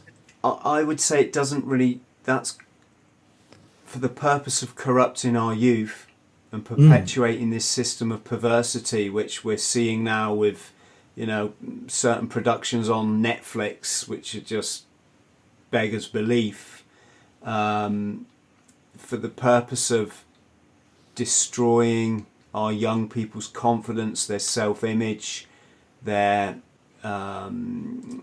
future. Look, we both agree the culture is completely fucked up. Yeah, right? and I think that this culture is completely fucked up. I think this whole satanic Hollywood agenda is very much that's what it's for. These people have done this for 8,000 years. They're not stupid. Let's drill down into that, right? Are the Chinese part of that system or not? With respect to China, who was hidden behind a great wall for thousands upon thousands of years, they're relatively a new player in this. They're subjected to it all now themselves. You've got plenty of Asian pop stars doing all this stuff now. So, but I mean, my suggestion here is what I'm trying to drill down on this, right? Is this a particularly Western cultural pathology, or are you suggesting that this is inherent in the human condition? I think it's inherent that we're very easily bought, Vinny. Our souls are very easily bought because we're shown the flashy trinkets, we're shown the adulation. But the Chinese don't even believe there is a soul. I use the term lightly, and like I say, I don't know. No, I really want to drill down on this. From the perspective of traditional Chinese religion to a large degree Indian religion, there is no devil. There's just people are dicks. Right? There are no sinister occult forces that are forcing us down a dark path because we don't even really have a distinction between dark and light. Right? We just have stupid and wise. Right? So I feel like all of this stuff is basically Christian. Right? Or maybe it's monotheist. Maybe this whole thing of angels and demons is rooted in the Western psyche because of Christianity, Judaism, Islam. But it's not there in the rest of the world. Right? The Chinese, the Asians, none of this stuff makes any sense to us culturally. It's just a whole bunch of crazy white people business. But we've exported that culture, haven't we? They're very heavily... people have commented when they read my memoir that I said, when I first rocked up in Hong Kong, the elderly Chinese still wore the wide-brimmed straw hats, the black, let's just call them pajamas, sorry if that's offends anyone, but they'd run along pushing barrows down the street, right? You go there now, I think you're going to be very hard pushed to find those people. You're going to get your Levi jeans, your blooming crop tops, your girls dress, But it's not. I mean, it's not all one way, right? At the same time as that's happening, everybody in the world eats curry, and everybody in the world's doing yoga. Meditation is all over the place. There's a ton of cultural exchange happening, and this stuff is flowing in all directions. right? I mean, think of the amount of African music that made its way into America with the slaves and then went into the world as rock and roll. You know, like it's not. The thing that I want to kind of question here is like, these things to me look very much like deep defects in Western culture, largely associated with monotheism and dualistic theology. Right? If you're going to teach people that there is good and evil, then don't be surprised if some of your population decide that they're evil. Whereas if there is no good and there is no evil, there's just wise or foolish, you can have a situation in which everybody aspires toward wisdom. Right? I really think that the stuff that you're grasping at here is defects in the Western reality construct, not defects in the human reality construct. I don't really think of it in those terms, Vinny. I think of it in terms of this Babylonian money mafia that have been shaping this beast, as I keep saying, for 8,000 years. They're very good at it. They understand you don't want happy, achieving human beings that are spiritually enlightened. You want evil little demons that are all broken, that are all desperately living within their ego. As I said earlier, their lower self just keeps perpetuating the system of darkness, right? Because when you're controlling the whole show, that's if all you want is power and control, and that is what feeds your inner beast, that's the system you want. And when you own Hollywood, you own the music industry, you own the mass media, that's the way that you put this system out. And this is, you know... But all of this is in the context of the West, right? Because anything that started in Babylon never got to China, right? Never got to India. There's just no mechanism by which those cultural control structures would have ever taken over these cultures. There's a nice clean line of descent from Babylon into the West, but Asia is not inside of that bubble. Do you not think, though, through the monetary system now, once you control the West and you know how to push the buttons, and 5,000 years ago, the Chinese had a fully established continental civilization. Right? Central government, a single language, a single monetary standard, trade across the entire continent. All of those things existed in China thousands of years before they existed in the West. Right? The West was a barbarian rabble until Rome. Rome lasted for 400 years, and then the West went back to being a barbarian rabble until the 17th century. Right? The history of global civilization is not the history of Europe and America. The history of global civilization is China and India. Yeah, very much so. And in 1000 AD, 70% of global GDP was China and India. 70% of global GDP was two countries, or two regions, right?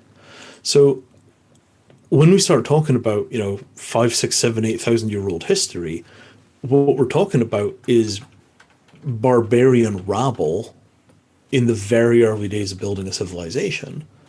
They had no influence on Asia at all because they were just barbarian rabble until they arrived in metal ships with machine guns.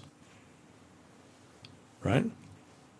Yeah. We didn't give a shit about anything that was happening in the West, and whatever weird occult power structure was building itself in the West, it had no fucking footprint in China and India until the white guys arrived with machine guns. Or maybe for India, the arrival of the Muslims. So, I don't think of this as being any kind of global scale conspiracy because the West wasn't a global power until literally the day before yesterday.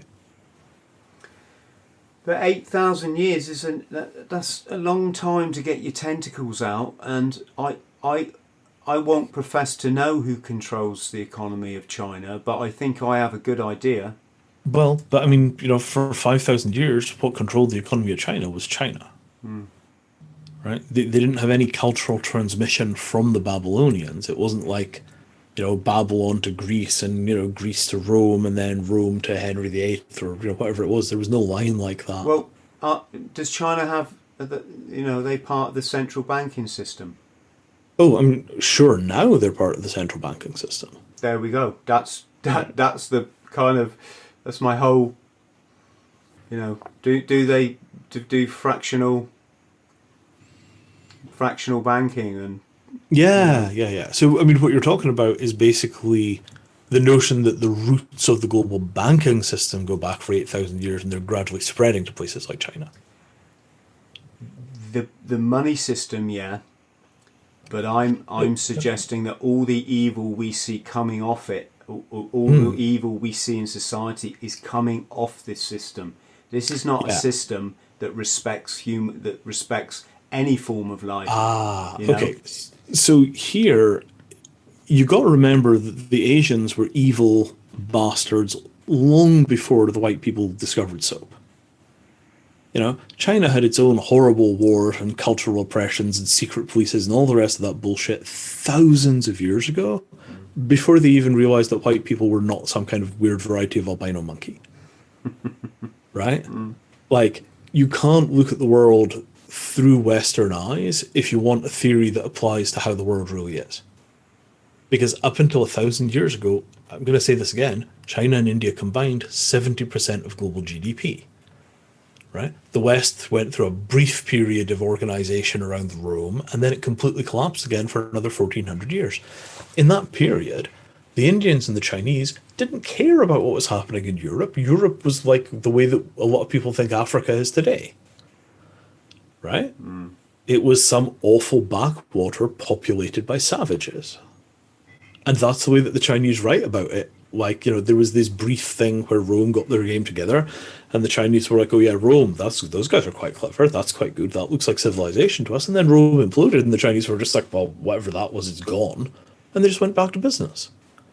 Like, I can't overstress the degree to which Asia independently got itself into all the messes that it got itself into over that 5,000 years. They didn't get that shit from Babylonians, they invented it themselves. Yeah, I'm not suggesting, Vinny, that they did.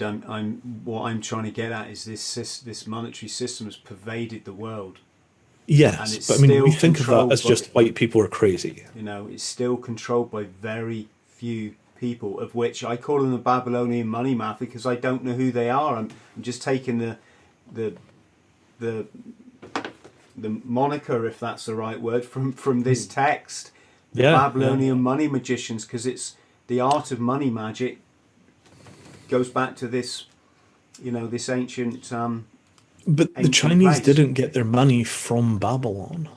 The Chinese did this stuff themselves. The Indians did this stuff themselves. It's not about getting their money. There is no single route for global human culture. Yeah, it's not about where they get their money from. It's about the money magicians are incredibly good at infiltrating all existing, the word slips my mind, but establishments. It doesn't see like colour, race. That all of that is irrelevant. History is irrelevant. It's about getting people in place that gradually chip away, infiltrate, break, subvert. Poison. Right, this arrives in the form of mad white people in gunboats invading their countries and selling them drugs. Yeah. Right, you know about the Opium Wars where the English invaded China for the specific purpose of selling them opium? Yeah.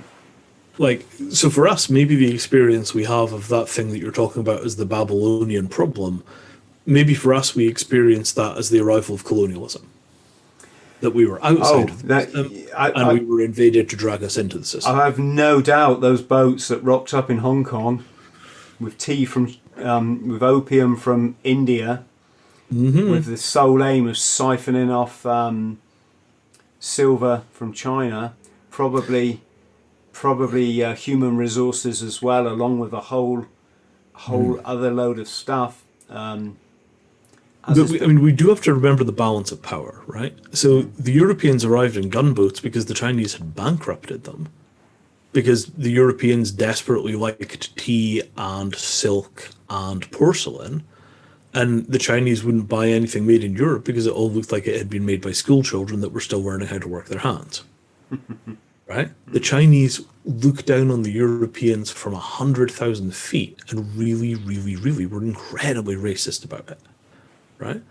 And finally, the Europeans were like, right, well, the only thing your people will buy is opium, and we're going to sell it to you whether you like it or not. And they basically just invaded and sold drugs, right? I mean, the European version of that story is so distorted by the need for Europeans to put themselves in the center of the story. This is why I keep coming back to 70% of global GDP was China and India, right? The world revolved around China and India literally until the invention of iron-sided ships and machine guns, right? China and India is where it was at, right? The Muslims arrived and they gradually drained a lot of the money out of India over 1,000 years. Then the English arrived and completed the job. But, you know, at 1000 AD, before the Muslim invasion, before the European invasions, it was China and India, and the rest of the world was largely irrelevant, right? So, you know, any kind of great history that basically attempts to fold together these narratives, it has to be understood that whatever was going on in the European cultural stream, it didn't have much impact in India and China until the invasions began, right? And that thing that you're pointing at as Babylonian woe, you know, we would just call that colonialism, right? The kill people and take their stuff business model that the West has practiced for, you know, as long as its history would allow it. You know, kill people and take their stuff wasn't the business model of the Chinese, and it wasn't the business model of the Indians. We actually made things. You see what I'm saying? Yeah, very much. And the whole kind of central argument of this book is that the Babylonian woe is in colonialism. You know, it's in there. This is how it's been delivered worldwide. I mean, I personally blame the Scandinavians. I think the Vikings are responsible for all this.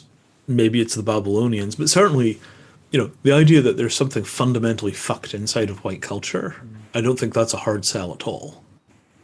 Yeah. And whether you call it the Vikings or whether you call it the Babylonians or whether you call it the Catholic Church or wherever you want to point the finger, it's very clear that there is a fundamental, stinky and horrific problem inside of white culture. Yes. And it's turning into global warming, and it's turning into the destruction of the future, and it's turning into all the disasters that we've got around things like nuclear bombs. You know, it's you know, white culture is bugfuck crazy. Could not agree more. Vinny, can you explain to us laymen and women, blockchain? Okay. It's the buzzword at the moment, and I feel probably a lot of people like... I because I know you, I understand the basic concept of it, but if I didn't know you, I probably wouldn't. So I got to go in a couple of minutes, so let me do this as a very quick wrap up.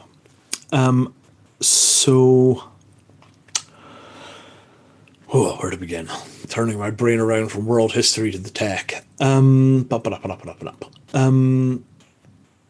Okay, so the blockchain is basically the next thing happening with the fundamental computing technology, right? So if you think back over the time period that we've had computers, you know, 1970s, 1980s, 1990s, they were desktops, right? And if you wanted to move information onto a computer or off a computer, your choice was floppy disk or printer. They were standalone machines. So that was kind of the first stage, actually the second age. Before that, they were mainframes. So mainframes, desktops. 1990s, we start connecting the desktops together over telephone lines. Then we go to fiber optic cables. Then we go to Wi-Fi and all the rest of this stuff. And now the computer is the network, right? The internet is the thing. Then that trundles along in that model for 10, 15 years. And then the next thing that happens is mobile, and now the computer is with you at all times, and it connects to the world through Wi-Fi, and it has a camera and a microphone on it. And that obviously has huge social impact, both good and ill, largely ill. So next thing that comes along is this blockchain thing. So right now, all of the computers that you can connect on the internet act like individual machines, right? So I put a file onto a website, there is a single computer with a disk and a hard drive and so on that is that file on that computer. You see what I'm saying? Right. So then you got this thing they called the cloud, right? And the cloud was 25,000 machines in an Amazon warehouse, all interconnected to each other, so that if the machine that your file was on broke down because the hard drive stopped spinning, that data would be present on 4 other hard drives and you wouldn't lose any data. So that was the beginning of making tens of thousands of machines operate like a single machine, right? So what the blockchain is it's an opt-in system where you can take computers that you have control over and you can join them to other people's computers to produce a single machine, right? And that single machine is universally secure because it's dependent on tens of thousands of other machines for its security. So if you can't hack 10,000 machines, the blockchain system will remain secure. You have to hack you have to hack 51% of the machines to break it. Kind of see how that works? Yeah. So we connect together the computers into a single object, and that single object, you can't change that single object's record keeping unless you take over more than half of the machines in that system, the blockchain. So that system starts with Bitcoin and is horribly inefficient. Oh my God, it's inefficient. But it works, right? So what it creates is a global currency transfer system that will clear a transaction in 10 minutes and is, as far as anybody can tell, perfectly secure. Bitcoin. The Ethereum guys come along and they say, okay, we're going to make a second one of these machines. This machine is going to be much more programmable, so it's not going to be hardwired to do a single currency. It's going to have a tiny little programming language that allows you to build your own things on it. And then within that, people have built a bunch of currencies. They've built a bunch of applications for things like loans or trading or gambling or video games or collectibles. But all of those little programs run on this single unified machine, which is made of all these individual computers that are voluntarily connected together to make that single, what we call a meta computer. So what that provides is a way of doing record keeping for physical records, right? Which is outside of the control of any single entity, right? Unless you control 51% of the machines in the network, you don't get to change the past. And what that provides us is with a kind of journal of record system where you can take an event, put the proof that the event happened on the blockchain, and then it can never be taken down. And for obvious reasons, that's potentially a very powerful technology. So it's, am I right in thinking of it as a ledger, like a communal ledger? Yes, so I would think of it as more a communal hard drive than a communal ledger. So you could put a ledger on the hard drive, you could put photos on the hard drive, you could put videos on the hard drive, you could put applications on the hard drive. So yes, it's like a single shared hard drive. And then on top of that, you could put a ledger. And it's super powerful. I mean, it's a game-changing technology. So with respect to all what we've been talking about, the corruption in the world, is that going to be a positive or a negative? So every innovation is positive until the bad guys figure out what it works and then put it to work for them, and then it's negative. Yeah. Right? You know, the printing press was positive. It resulted in an explosion of pamphleteering and weird political opinions and Rosicrucian conspiracies and all the rest of this crazy stuff, and it was amazing for liberty. And then you get the formation of the global news consensus, and then everybody believes the same thing because the newspaper tells them so. Right? Yeah. 300 years of wars in Europe because the Catholic Church didn't want people printing and reading their own Bibles. Right? So, yeah, I mean, I think of this as basically innovation disrupts systems of control. The faster you innovate, the less the control people have a chance at controlling. And as long as you continue to innovate and you keep moving, the control structures don't really catch up with your technology. Freedom through innovation. Are there mechanisms in place to stop the evil in the world getting their hands on it? Nope. Nothing. It's just an anarchy, and bad guys use it the same as good guys. Okay. Because, I mean, this evil in the world, So there are questions in my mind about how conscious the evil in the world is. Is it an instinct inside of people? Is it a way of doing things? You know, like, I've often asked people, like, you know, if you think of a modern intelligence agency like MI6 or the CIA or the Mossad or something like that, right? You know, I've asked people, like, look, who was the first secret policeman that these agencies have a lineage transmission back to? Right? You know, like MI6, whatever it is, right? Well, where did they come from? Well, they probably came from, you know, World War II. And then World War II, you know, before World War II, there was probably, I don't know, whatever it was, the Queen's Secret Service or something. And then that goes back to, you know, Henry VIII's spy network. And that goes back to, you know, something that came across with, you know, Rollo on the Viking boat or whatever it is. Like, you sort of trace back, and probably, you know, there's some guy who was, like, in the Roman Empire, was, you know, charged with, you know, gathering intelligence from different areas before they would invade them. And he taught some guy, and he taught some guy, and he taught some guy, and he taught some guy, and it goes all the way down that chain until you get to James Bond. You know, like, is what's screwing us up that we have a whole bunch of these kind of, like, toxic lineages where, you know, every secret policeman is trained in the ways of the secret police by the previous generation of secret police, and they just get increasingly fucked up and corrupt? Or is it that there is some kind of tangible spiritual intelligence that's trying to fuck everything? Right? Or is it that you've got some kind of cartel that is like a drug cartel, but the thing they produce is money rather than cocaine? Right? They're all theories which have a certain amount of explanatory power. And I think it's one of these things, it may be that they're all simultaneously true and not true. They're all different. You know, it's like, you know, that thing with the wise men and the elephant? Well, you know, one of them has the trunk and one of them has the tusk and one of them has the leg. You know, I think it may... blind men, isn't it? Say again? Is it blind wise men, isn't it? Yeah, blind men and the elephant, right? So it could be that what we're dealing with here is all and none, right? The fundamental problem in the human spirit has aspects of all of these things. If the people were entirely good, they'd be unattracted by these traps. If the people making the traps weren't good at making the traps, they wouldn't be able to snare as many people as they do. And then this fundamental question is, what is it in human nature that even allowed this process to arise? You know, and all of those questions, I think, are very interlinked in a way where it's very difficult to say what is the chicken and what is the egg. But in the practical environment that we're in, there are both chickens and eggs. And I couldn't tell you what started first, but I know the problem that you're talking about, right? As for what we do about that, yeah, that's a harder question.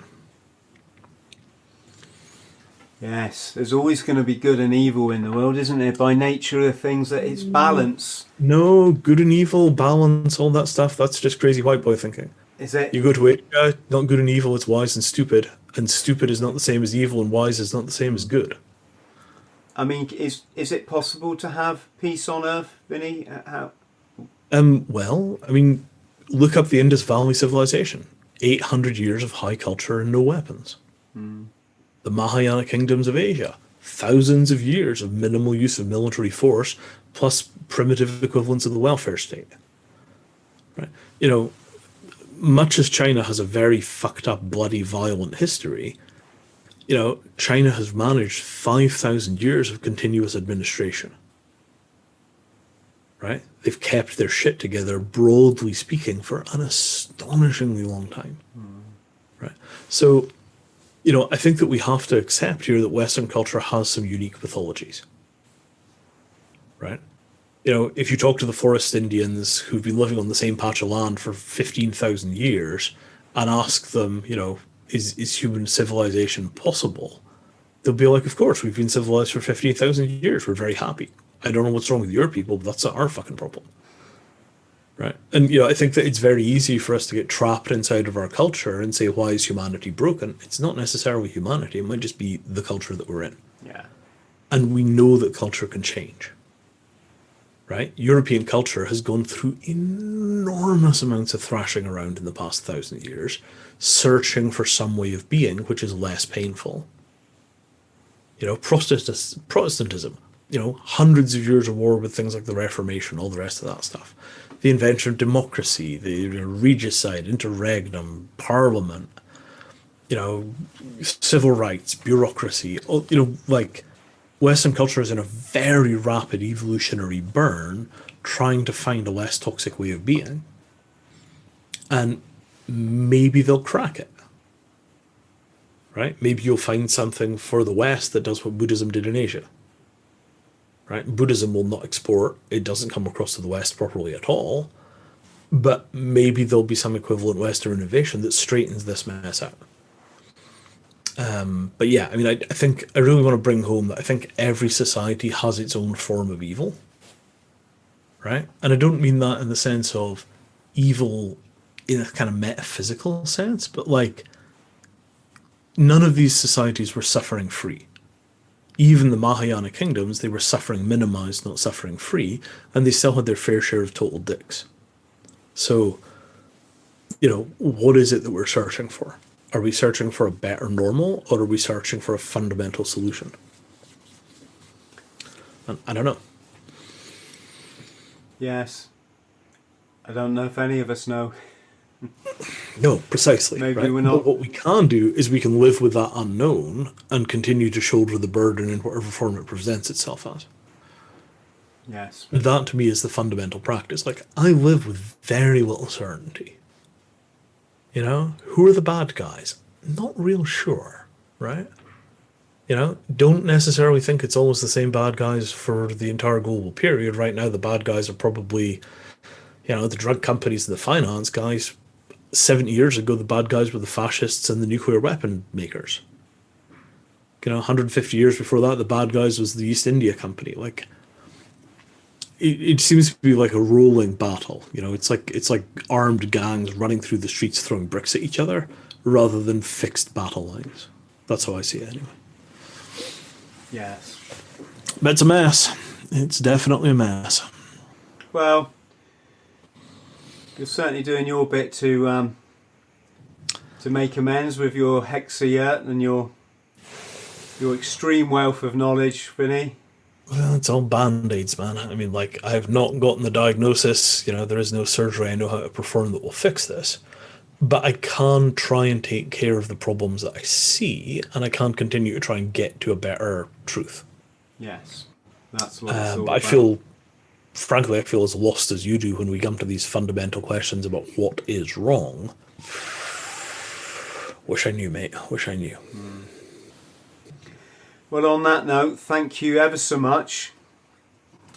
You've got to shoot, so I won't hang around after this. But thank you so much, Vinny. Maybe you can come back next time and we'll talk more about the blockchain thing and the That'd be lovely. Digital currency and this sort of thing. We ought to talk about solar panels too. Like, amazing things are happening with solar panels and battery technology. Good. And I think that has some enormous implications for long-term human freedom and welfare. Yes. You know, so, you know, Elon Musk's rockets, solar panels, spaceships, blockchain. I think that there are a set of technologies which together might put us into a world that we're all much happier in. But we need the social change to accompany the technological change. And I think that might be a really good topic one of these days. We'll take that next time, mate. Definitely. Yeah, that'd be fun.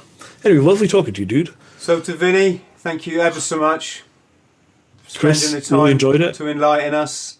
To our friends at home, massive thank you for watching another episode of the Bought the T-Shirt podcast. If you can like and subscribe, and we'll have more of these of chats. Vinny, we'll speak soon, mate. Cheers. Take cheers. care. Hello, friend. I hope this finds you well. My name's Chris THRALL. I'm a former Royal Marines Commando, and I fought my way back from chronic trauma and addiction to live, work and travel in 80 countries across all 7 continents, achieving all of my dreams and goals along the way. Now I pass my simple system on to other people, but I can only help you if you like and subscribe. So please do so, because you get one life, and if you live it right, one is enough.